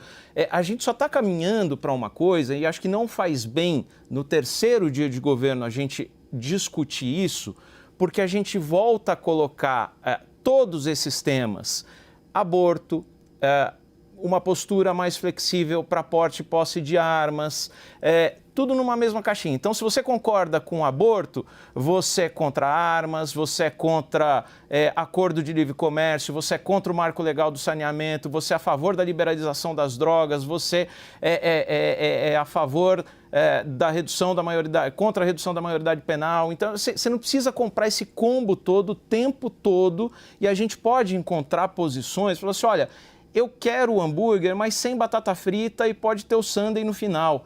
Essa coisa de você estar sempre com posições antagônicas, divergentes, num dualismo constante, isso me parece, mais do que uma infantilização do debate, um sintoma de um país que está adoecendo. Muito obrigado, Daniel. Diga aí. Não, eu acho que vou assinar embaixo tudo que o Daniel falou. Eu acho a gente não pode só achar que isso é uma exclusividade do Brasil. No fundo, a gente tem isso. Sim. Se tornou talvez um dos grandes dilemas da sociedade contemporânea. A grande questão é que está todo mundo trocando o pneu com a roda. Todo mundo, eu digo, todas as sociedades, com seus arcabouços legais, com as suas trajetórias culturais, de como lidar com esses desafios de radicalismo, de extremismo, de discussão polarizada. Então, as soluções que vão ser adotadas pelo Brasil, pelas características que o nosso judiciário tem, se a gente tem um judiciário que, por vezes, é abusivo, é porque também temos uma sociedade que é muito abusiva, em que existem ali posições sociais em que uns abusam dos outros nas mais diversas situações de convívio. A grande questão é qual é o caminho que a gente tem para construir as soluções e deixar de ser uma sociedade doente. Eu acho que ainda não está nem um pouco claro isso. Essa é a nossa dificuldade. Acho que o nosso mal não é a doença, o nosso mal é a dificuldade de se buscar a cura para essa doença.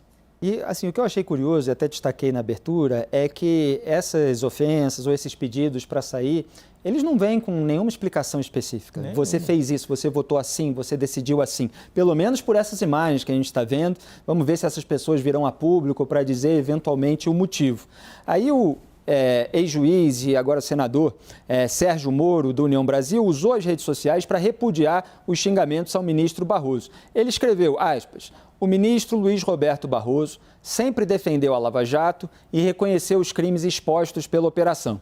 Então, tratá-lo de forma ofensiva é desconhecer sua atuação contra a impunidade, inclusive quanto a do Lula.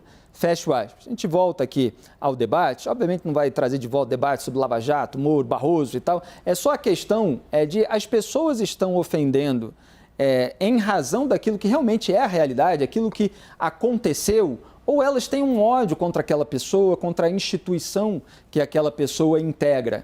O Moro está dizendo, olha, se for por causa disso, né, a gente pode ler assim, se for por causa disso, não faz sentido. Quer dizer, se vocês são bolsonaristas insatisfeitos com a volta do Lula ao poder em razão de decisões do Supremo, olha, esse ministro aí votou a favor da prisão em segunda instância. Quer dizer, pelo voto dele, o Lula não teria saído da cadeia. É essa questão que ele está colocando. Esse ministro votou, inclusive, contra a suspeição do próprio Moro. E a suspeição, na qual o Barroso foi voto vencido, ajudou a trazer o processo um pouco mais para trás, o que contribuiu para a extinção do processo pelo fim do transcurso do prazo por prescrição, né? É a palavra mais técnica. Então, se for por isso, não serve. Então, pelo que é? Pode ser, evidentemente, como eu aventei e você colocou como a sua opinião, pela frase, perdeu o Mané, numa mola. Eu acho que tem mais coisa. Não, certamente pode ter mais coisas, pode ter posições que são consideradas à esquerda do Barroso, sobre aborto, que a gente estava debatendo, sobre legalização das drogas. Não, eu acho que é do Supremo, na atuação do Supremo. A atuação do Supremo, exatamente. Mas muito do ódio que um certo grupo político tem pela atuação do Supremo não converge com os votos do Barroso em determinados campos. Então, assim, eu trago assim, a questão mais de fundo. É que, Janaína, a gente vê muito nós contra eles e muitas vezes as pessoas realmente não sabem quem fez o quê. Não, mas é muito intrigante como eu posso estar equivocada, mas a sensação que eu tenho é que o debate está muito mais superficial. Exato, superficial. Então, por exemplo, é incrível, nas minhas redes, as pessoas vêm me xingar e escrevem assim, faz o L, você não fez o L? Falei, Jesus Cristo, todo mundo sabe que eu não votei no Lula. Eu entendi que o processo eleitoral foi correto, nunca passou pela minha cabeça a ideia de fraude, porque eu vivo a realidade, né? Mas assim... Se você fez alguma crítica ao Bolsonaro, algum alerta, então... E eles ficam, faz o L, faz o L. E assim, eu sempre fui pró-vida.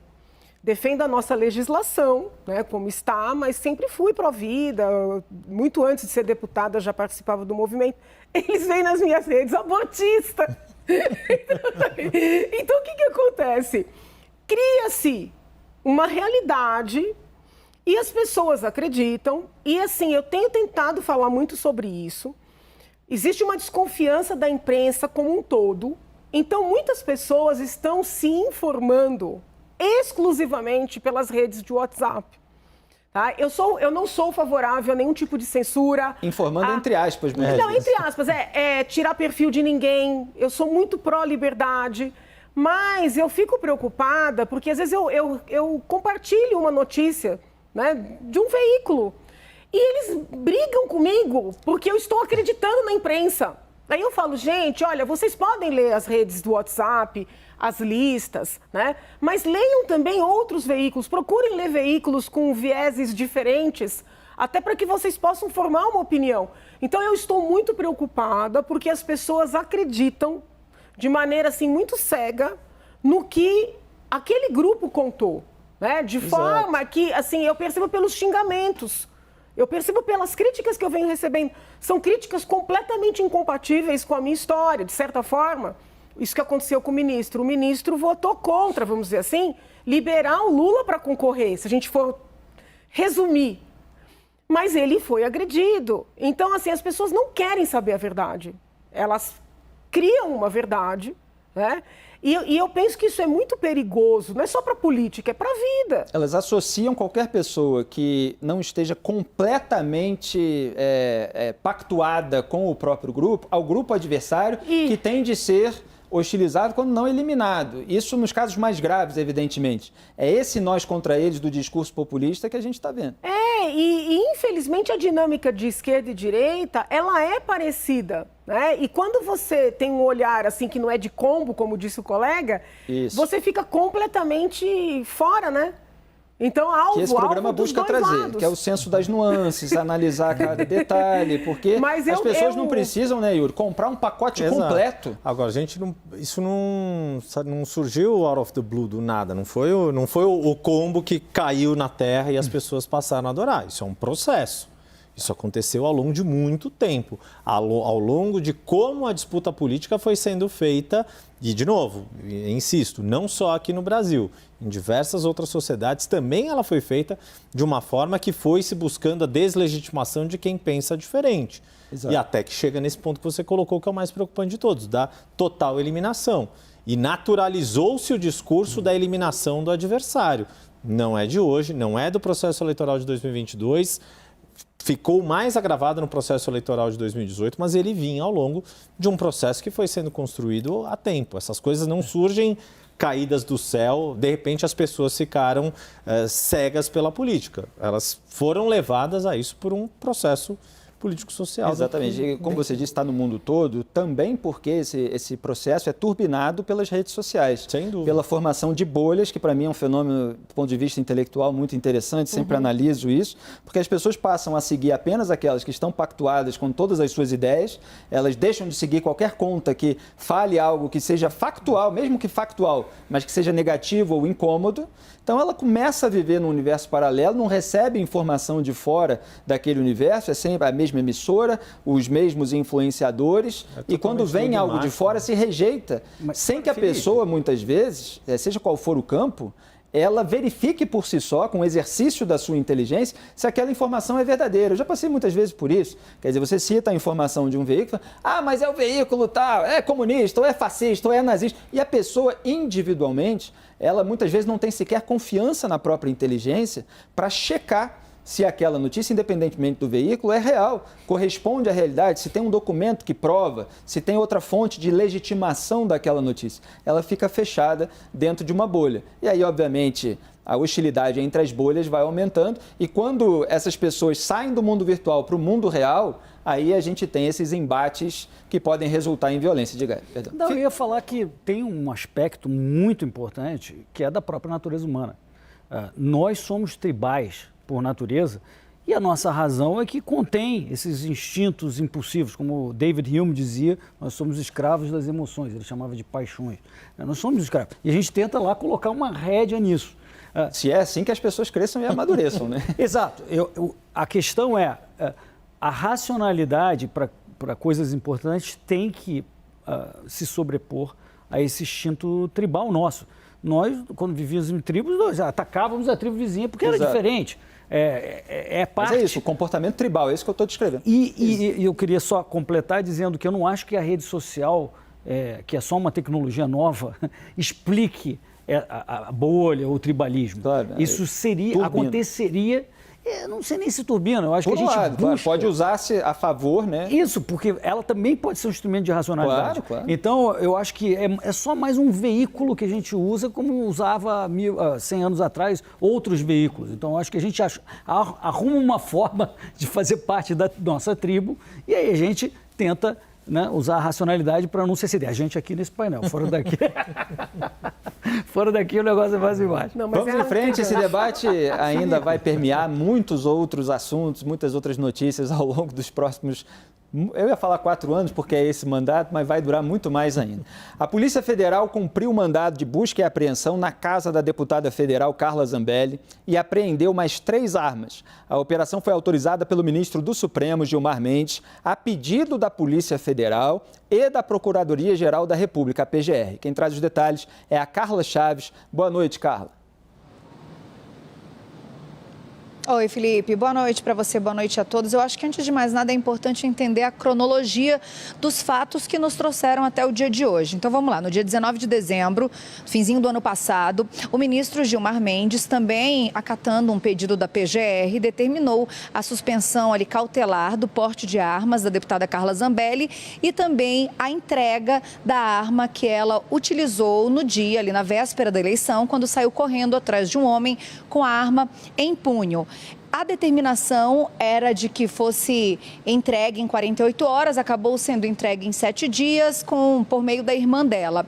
Mas aí, segundo o novo pedido que gerou essa busca e apreensão de hoje da PGR, do Ministério Público, eles tomaram conhecimento por meio da polícia de que Carla Zambelli tinha outras 3 armas registradas no nome dela e que, com base nisso, solicitavam uma nova busca e apreensão por entenderem que, já que o porte de armas dela está cassado, pelo menos momentaneamente, ela não poderia, obviamente, portar armas e, com base nesse pedido, o ministro Gilmar Mendes acatou e aí a operação de hoje teve como resultado a apreensão destas 3 armas. Uma foi apreendida na casa dela, em Brasília, e outras 2 em um clube de tiros em Osasco, aqui no interior de São Paulo. Felipe.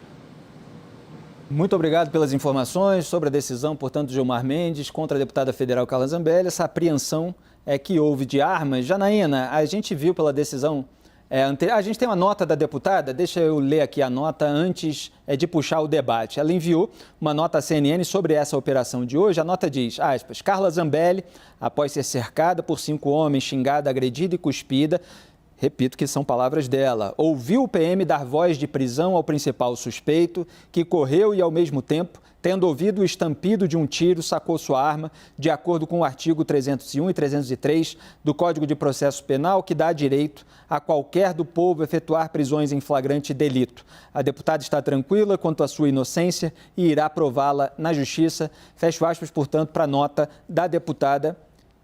É a nota dela sobre o ocorrido, a produção está me avisando, sobre todo esse episódio que tem, inclusive, imagens gravadas. Vamos ao debate? Janaína, o Gilmar Mendes, na decisão anterior, havia dito que ela extrapolou a legítima defesa com essa perseguição armada pelas ruas contra alguém que a havia ofendido. A ofensa inicial faz parte até desse debate anterior que a gente estava tendo aqui. Eventualmente ela poderia entrar com processo, ver se poderia caber um enquadramento de crime contra a honra, mas ela pegou a arma e saiu correndo atrás. O ministro Gilmar considerou isso inadequado, ofereceu a ela 48 horas, porque eu li a decisão de hoje e ele remete a isso tudo, para que ela entregasse a arma voluntariamente. Ela demorou a entregar. Acho que ela teve uma viagem para a Itália, não foi? Ela não estava viajando? Teve uma resistência ali que foi apontada em detalhes na decisão pelo ministro Gilmar Mendes. Entregou só uma, depois as autoridades policiais descobriram que ela tinha mais, entraram com esse pedido no Supremo Tribunal Federal, em razão da resistência anterior. O Gilmar, com todos os detalhes, claro que eu estou resumindo aqui, ele achou que valia a pena a operação de busca e apreensão. Como é que você avalia esse episódio? Talvez fosse de bom tom que o ministro solicitasse novamente as armas. Agora, é um episódio que me causa uma tristeza, porque eu não consigo deixar de relacionar esse episódio, com a vitória do PT. Eu não consigo compreender o que foi que aconteceu ali. Me parece assim... Não consigo deixar de pensar 1000 coisas em torno daquele episódio. Você está falando da possibilidade de influência no resultado da eleição, já que foi na véspera do segundo turno? Eu tenho certeza que teve, porque a diferença entre os 2 candidatos foi muito pequena, né? 2,1 milhões. E nós tivemos o episódio do Roberto Jefferson uma semana antes e o da Carla Zambelli na véspera. E assim, numa dinâmica que remete muito a essa pauta de armas, que era uma pauta de divergência, é uma pauta de divergência, tanto que Lula toma posse, o primeiro ato do seu governo é reverter a política de armas, Muito embora tenha dado um prazo de 60 dias como uma forma de transição, já está nítido que vai reverter, já jogou, por exemplo, os clubes de tiro, de certa forma, numa clandestinidade. Então, renderia um programa só sobre isso. Então, os dois apoiadores do presidente, eles protagonizam episódios às vésperas do segundo turno envolvendo armas. Então, é um fato, assim, muito relevante, politicamente falando. Só do ponto de vista jurídico, ela tem porte, já sofreu ameaças, vai ser um debate ali nos autos, entendeu? Não tive acesso aos autos, ela gravou um vídeo hoje cedo dizendo que foi surpreendida, que a polícia foi muito educada, mas que não precisava disso, que ela já tinha se manifestado segundo o vídeo, os advogados dela haviam peticionado falando dessas armas, que não precisaria ter chegado nessa situação, talvez por ser uma parlamentar, por já ter toda essa situação de uma guerra ali entre os poderes, poderia ter tentado, antes dessa medida, vamos dizer assim, extrema, solicitar as armas.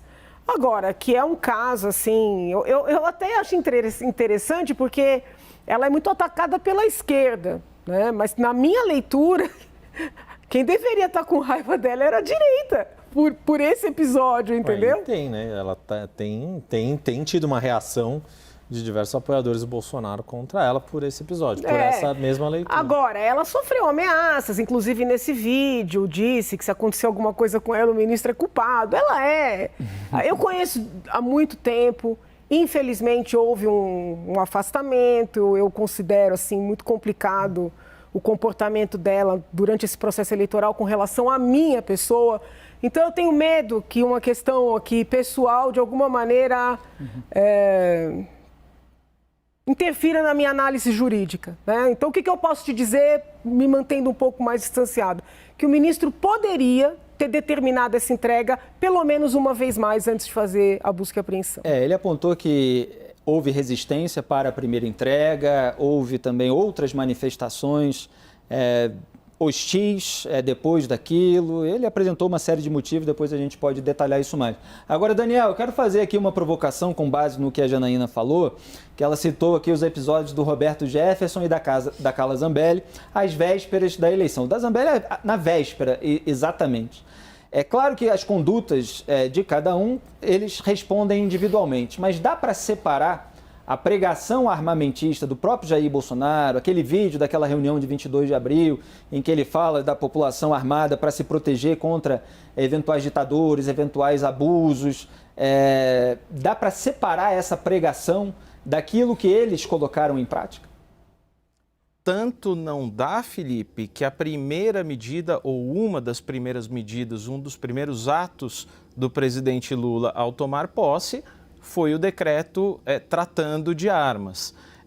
Isso entra, de novo, naquele combo em que você precisa demarcar muito bem as diferenças com o lado oponente do ponto de vista político, a ponto de transformar quase que numa caricatura, né? Agora, o Hélio estava comentando num bloco anterior sobre o temor que ele tem, me parece muito razoável, de que a gente entre numa espiral ali por causa de hostilidades e muito justificadas também, que a gente entre numa espiral em que a primeira medida seja prender antecipadamente. Acho que assim, a Justiça agora fez uma determinação, a deputada protagonizou uma cena quase grotesca, a gente poderia dizer ali, indo atrás de uma pessoa nos Jardins, em São Paulo. Ela demonstrou desequilíbrio para portar armas numa situação como ela portava, e a Justiça foi atrás. Não sei dizer no campo do direito se cabe ou não cabe. No campo da política, percebo uma deputada, Carla Zambelli, uma situação até curiosa, recém-eleita como a deputada mais votada no maior colégio eleitoral do país e enfrentando um cenário em Brasília que não lhe é muito favorável. Com a perda do candidato Jair Bolsonaro, eu acho que o Congresso tende a ter novas configurações, inclusive nas comissões da Câmara, por exemplo, e vejo a esquerda com muito apetite pelo Conselho de Ética. Não sei em que medida, certamente o Yuri vai saber dizer melhor do que eu, não sei em que medida uma reconfiguração do Conselho de Ética pode ser desfavorável à própria manutenção do mandato da Carla Zambelli, ou se pensar que ele está em risco agora, já é assim um pouco de exagero. Mas a situação dela não é boa. Obrigado, Daniel. Eu li a decisão pouco antes de entrar aqui no programa, que a gente teve acesso, e o ministro Gilmar Mendes citou ali um dispositivo que eu quero ler aqui para vocês.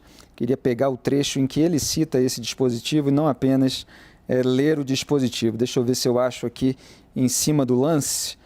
Bom, não vou achar, mas eu vou ler o dispositivo citado pela decisão de Gilmar Mendes, que é o artigo 20 do decreto número 9.847, de 25 de junho de 2019. Ele coloca lá na decisão só 2019. Diz o seguinte: o titular de porte de arma de fogo para defesa pessoal, concedido nos termos, aí fala o artigo, não poderá conduzi-la ostensivamente, ou com ela adentrar ou permanecer em locais públicos, e aí detalha. Mas, repito aqui a essência do artigo, não poderá conduzi-la ostensivamente. Aí você tem ali o parágrafo 1º.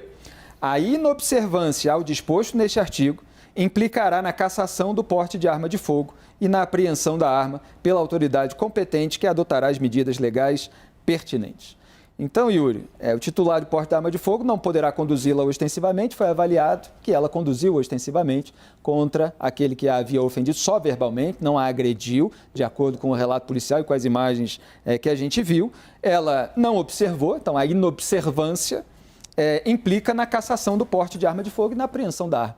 Então, assim, esse dispositivo está citado pelo ministro Gilmar Mendes, há um fundamento. Exato, é o que dá o fundamento jurídico. Depois eu vou pedir para a Janaína entrar nessa parte jurídica, para não deixar o Daniel sem resposta. Acho que é uma das grandes curiosidades que vai marcar a próxima legislatura, é justamente esse ambiente. Se a avaliação de que esse episódio da Carla Zambelli foi tão fundamental, tão determinante para a não reeleição do presidente Jair Bolsonaro, pode ser sim que ela acabe pagando com o próprio mandato nessa questão. É um dos pontos para se avaliar.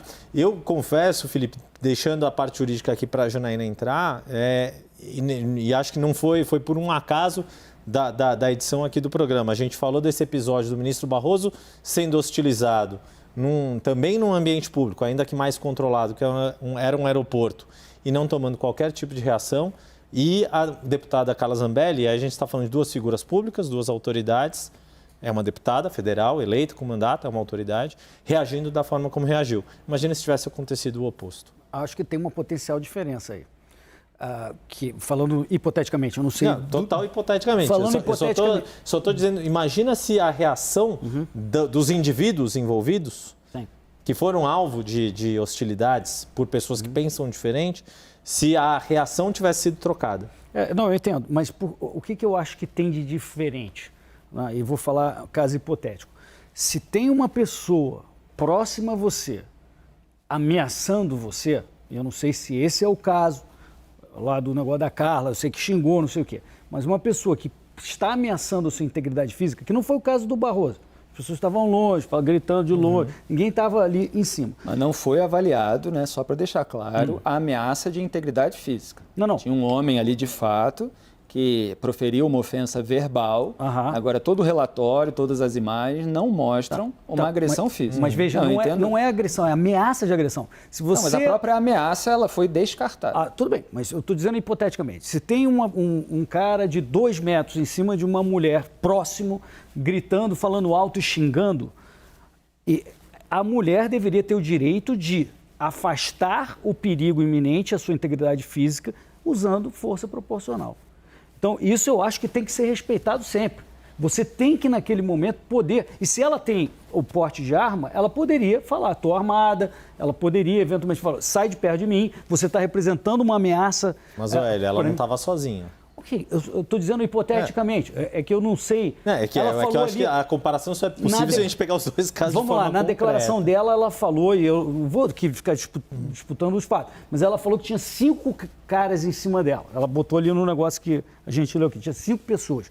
Ela estava com outras, ok, mas se existe uma percepção, do ponto de vista de uma potencial vítima, de que há uma ameaça à integridade física, você deveria poder exercer uma defesa proporcional. Esse é o ponto. Sim. E no caso do Barroso não aconteceu isso, né? O que a Carla Zambelli fez depois foi extremamente imprudente, de carregar uma arma por aí no meio da rua. Porque além disso que você está colocando, e que não foi a análise, né, da situação específica, teve a perseguição armada. E isso foi Não, mas tremendamente agravante o segundo momento. para gerar essa decisão de acordo com aqueles que decidiram. Tá? É um segundo momento. E ainda bem que aqui a gente não é tribunal, não é o STF que vai definir, porque até agora foi uma decisão cautelar. Ainda depois vai ser avaliado. Eles suspenderam o porte de arma dela para avaliar tudo isso que a gente está discutindo aqui. Efetivamente houve isso, foi imprudente. Sim, não é definitivo ainda. Não é definitivo.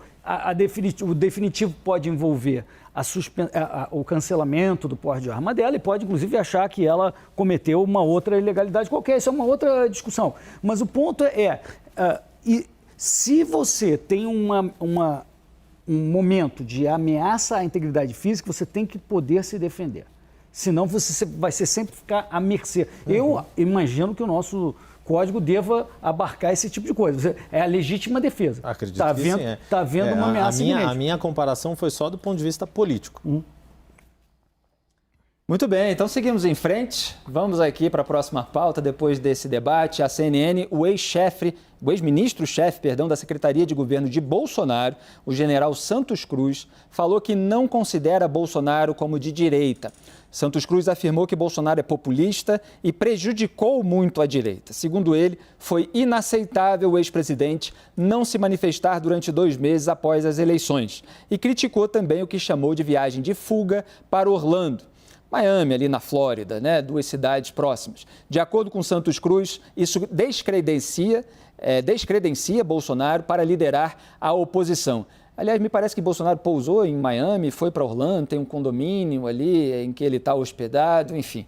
Mas ele está na Flórida, nos Estados Unidos. Vamos ao debate? Janaína, Santos Cruz colocando aí uma série de questões sobre o Bolsonaro. Gente, mas assim, parece que eles foram contratados para acabar com a direita. Entendeu? Eu não consigo ter outra leitura. É tão grotesco, né? Esse episódio que só pode ser. Então, assim, Santos Cruz tem razão. Ele até colocou como algo que você falou recentemente aqui, de que não considera o Bolsonaro a liderança para a direita, para futuras eleições, assim, etc. Posso estar sendo má, né? Se é porque ele realmente está muito abalado, a gente sempre tem que ter o olhar humano, talvez esteja.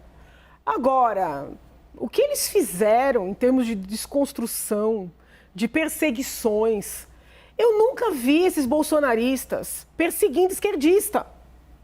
Eu nunca vi esses bolsonaristas indo nas redes dos esquerdistas declarados e xingando, difamando, ofendendo, hostilizando, prejudicando no âmbito eleitoral, como eles fizeram com as pessoas que são de direita, fazendo montagens, né?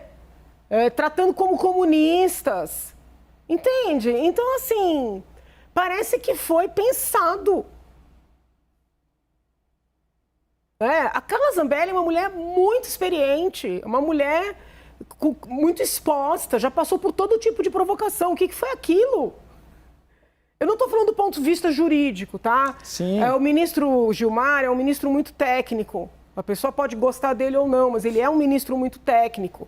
Então, eu não estou falando do seu ponto de vista jurídico, quando eu digo que ele poderia ter tentado uma vez mais. É mais pela essa questão entre os poderes. Agora, a verdade seja dita, a deputada é uma mulher com muita experiência de manifestações, de provocações. O que é que foi aquilo? Está falando do desgaste gerado entre setores do eleitorado que não são bolsonaristas raiz. Eles desconstruíram a direita. A direita ficou completamente estigmatizada. Até essa pauta da arma foi prejudicada pela apologia que eles fizeram. Por exemplo, eu votei não quando teve lá o referendo do desarmamento. Eu entendo que o indivíduo tem direito, sim, a se defender, a ter arma. Sempre defendi isso em sala de aula e fui muito hostilizada dentro da universidade pública porque era praticamente a única professora que defendia isso abertamente. Agora, sob o ponto de vista técnico, não essas palhaçadas de ficar posando, fazendo arminha, entendeu? Aí todo deputado agora fica fazendo pose em rede social, fazendo arminha. Eles aniquilaram uma pauta importante. Então eles conseguiram destruir tudo. Quer dizer, por isso a indignação de vários generais, entendeu? Ainda expuseram as Forças Armadas com essas coisas que a gente não sabe de onde é que vem, as 72 horas, onde é que isso está escrito? Porque as pessoas ficam me mandando mensagem, doutora, tem que esperar, onde está escrito? Então, assim, infelizmente, às vezes eu fico até pensando, ô Jesus, será que eu estou sendo cruel, o homem perdeu, pode mesmo estar deprimido? Eu faço essa autoanálise, né? A gente não quer jogar pedra, mas, poxa, dá raiva. Tanto trabalho que a gente teve, para mim, eles entregaram o país na mão do PT. Eu não consigo ter outra leitura. O que você falou a respeito das armas, tem uma questão aí que é a eliminação do senso de nuances, muitas vezes. Quer dizer, a defesa de uma flexibilização da posse de armas, por exemplo, é uma coisa. Muita gente, até algumas pessoas de esquerda, como o próprio Ciro Gomes, ao longo da corrida eleitoral, ele falou, não, para as pessoas de áreas rurais, que têm propriedades longe de postos policiais e tal, tudo bem e tal, não sei o quê. Mas o bolsonarismo, ele faz uma pregação armamentista num tom muito acima. E muitos desses ativistas em rede social, se a pessoa tem qualquer ressalva a determinados pontos dessa agenda, aí já se coloca no lado oposto. E, eventualmente, com hostilidades, e aí você vai gerando desgaste entre outros setores do eleitorado, mesmo aqueles que não são simpáticos à esquerda. É isso que você está colocando na questão das armas. Sim, entendeu? Então, por exemplo, não bastava eu defender na tribuna, nas minhas redes, ou numa entrevista, que as pessoas têm direito, obviamente, fazendo um curso, passando pelos testes, não. Mas a senhora tem que tirar foto com arma. Eu falei, peraí, eu não sou propagandista de arma. Então, é o grotesco, né? Eles conseguiram identificar a direita com o grotesco. E agora o caminho de volta vai ser muito difícil. Muito difícil. Hélio, você vê essa caricatura no bolsonarismo? Eu acho que a direita, que eu chamaria de não esquerda, porque eu já me acostumei a chamarem os liberais de direita, embora seja uma maluquice teórica, né? Porque os liberais, só abrindo parênteses, os liberais são a favor de casamento gay, são a favor de armas, ok, mas são contra guerras preventivas, são a favor de que você possa ingerir qualquer coisa que você queira, desde que você não estou me referindo às drogas, você não cause mal a terceiros. Então, não dá para colocar liberais na direita jamais, né? E nós somos a favor sempre da liberdade de expressão, bandido bom é um bandido julgado e no processo legal. Então, liberal não tem nada a ver. Agora, a direita ganhou um espaço gigantesco. A direita, e eu incluo aqui a direita liberal, embora depois dessa ressalva, ganhou um espaço incrível. O Lula ganhou no Executivo Federal. O Congresso Nacional não é de esquerda. Os principais governos do Brasil não são de esquerda. A população brasileira não é de esquerda, em geral. Houve um antibolsonarismo que, um pouco pelo que a Janaína falou, uma série de erros e tal, que acabou trazendo o Lula de volta. Mas a direita cresceu tremendamente. Antes a esquerda nadava de braçada, falava sozinho, e aí todo mundo achava lindo que não tinha polarização, porque a polarização é entre duas esquerdas, a light do PSDB e a esquerda do PT. Agora tem, finalmente, uma outra visão. Aí o pessoal de esquerda fica, temos que ter união, não pode ter essa polarização. Tem que ter, porque surgiu, tem que ter a boa, civilizada. Mas surgiu uma outra ideia, essas duas vertentes estão em conflito. E a gente tem que respeitar que essas coisas têm que ser discutidas numa democracia, né? Sem os excessos. Então, o meu ponto existe essa direita, ela não é necessariamente ligada ao bolsonarismo. Agora, o Jair Bolsonaro foi e é um grande líder para grande parte dessa direita. E ele não vai desaparecer agora, né? Ele vai estar por aí. Pode crescer, pode diminuir, não sabemos, mas a direita é muito maior que isso. Aqui a Janaína é um exemplo que está aqui. A Janaína não é bolsonarista e é direita, legítimo. Os liberais chamam a gente de direita, estamos aí também no time. Então é muito maior. As pessoas ainda não perceberam a diferença que o Brasil de hoje é do Brasil de 15, 20 anos atrás. Agora, 15, 20 anos atrás, só para deixar aqui um outro ponto, já que a gente tocou na pauta de aborto, por exemplo, todas as pesquisas, na época era Ibope, mas Datafolha também, eu apontava isso, uma questão factual, elas mostravam que a maior parte dos entrevistados era contrária à legalização do aborto, era contrária à legalização das drogas, era a favor. A Quest mostrou isso, pesquisa do ano passado. Exato, o Yuri citou no comentário no outro bloco. Quer dizer, continua dando esse resultado. É porque às vezes alteram as perguntas, e aí há críticas, etc., porque fica um pouquinho maior, um pouquinho menor, mas isso já vem de décadas. Endurecimento da legislação penal, penas mais duras, redução da maioridade penal, embora a Janaína tenha pontos de divergência, mas é aquele desejo, se compreende o desejo. É claro que tem a questão técnica ali, qual o caminho, vamos mudar o ECA ou vai ser a redução, mas você tem o desejo de haver penas mais duras para os bandidos pela sensação de impunidade. E muitas dessas bandeiras não tinham representatividade política. E chegou alguém falando aquelas coisas e tal, mas... houve esse mandato de 4 anos e o PT voltou ao poder, aí cada um, evidentemente, faz a sua avaliação. Qual é a sua, Yuri Pita? Não, eu vou pegar um pouquinho do que o Hélio falou, da esquerda da esquerda light e da esquerda mais autêntica ou mais radical ali, nessa visão PT-PSDB. Só que eu acho que houve um momento em que o PSDB incorporou essa direita e quase chegou ao poder com Aécio Neves. 2014 também foi... Tirando a eleição de agora de 2022, mas 2014 foi também, para usar o termo que o senador eleito Hamilton Mourão usou, foi no Photoshop, em entrevista à Folha aí hoje. Por que eu estou puxando isso? Porque, por exemplo, essa pauta da redução da maioridade penal, por exemplo, para crimes hediondos, o então senador Aloysio Nunes Ferreira encampou essa proposta. Poderia ter havido esse debate, houve outras prioridades no Congresso Nacional, isso não avançou. Mas havia quem defendesse. O grande mérito de Bolsonaro em 2018 é que ele conseguiu capitanear uma visão já predominantemente antipetista, mas também conservadora. Foi ele quem conseguiu canalizar isso. Naquela eleição de 2018, Geraldo Alckmin não conseguiu, porque o fator do sentimento anticorrupção também era decisivo e ele encampou isso, só que na prática depois a prática foi bem diferente do que estava colocado ali de 2018.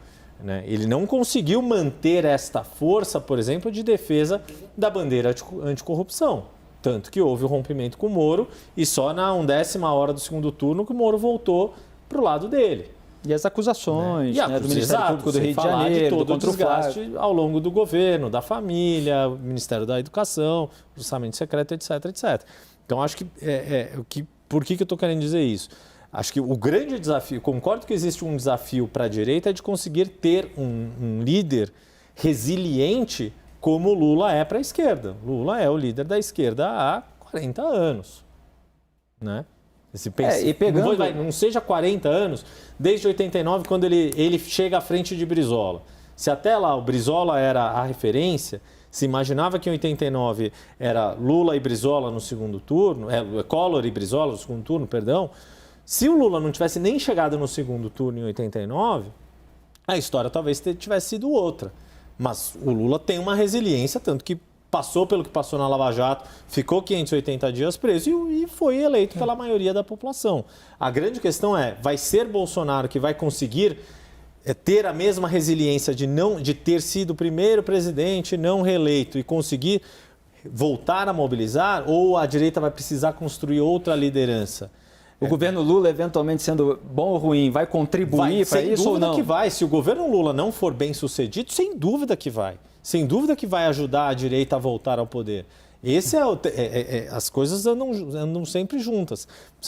De novo, insisto na coisa de dizer que tudo é processo. A grande questão é qual é o processo que a direita vai conseguir fazer agora para se reorganizar, seja em torno de Bolsonaro, viabilizando para que seja ele, 2026, o nome a disputar contra a esquerda, ou seja, qualquer outro nome que seja construído. Juntando um pouquinho o que cada um falou, quer dizer, posições à direita na sociedade, elas já existem há muito tempo. E em vários pontos são posições predominantes, inclusive, da maioria da população brasileira.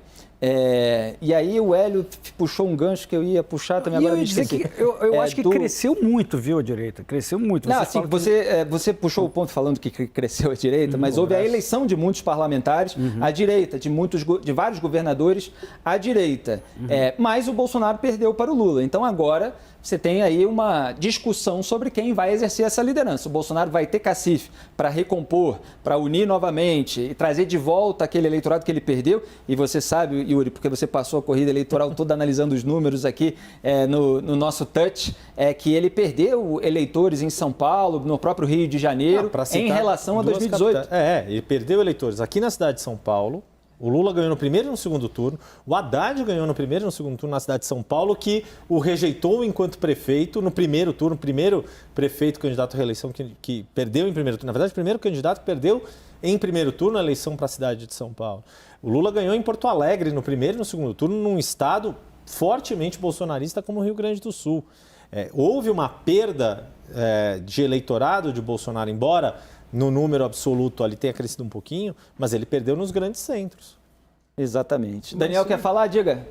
Não, pois veja, eu acho que a gente tem que separar muito o que é direita da direita lunática. A gente teve, mesmo na política externa do governo Jair Bolsonaro, por exemplo, a gente teve um Itamaraty de 2 anos na gestão Ernesto Araújo, outro Itamaraty depois, muito mais pacificado na gestão Carlos França.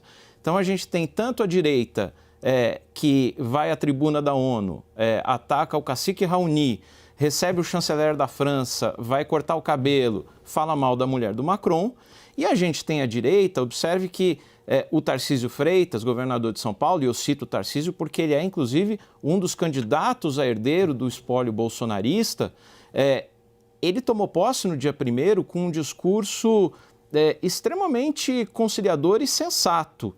Ele falou, sim, agradeceu o ex-presidente Jair Bolsonaro pela eleição dele, mas usou todo uma linguagem, usou todo ali um dicionário que não coube muito bem nos últimos 4 anos. Ele falou em transição energética, falou em economia verde, parabenizou a condução do processo eleitoral pelo TRE de São Paulo, elogiou Franco Montoro e Mário Covas. Então, essa pode ser a direita civilizada, uma direita liberal-democrata que dialoga com todo mundo. A gente não precisa ter sempre esse nível de conflitividade, né?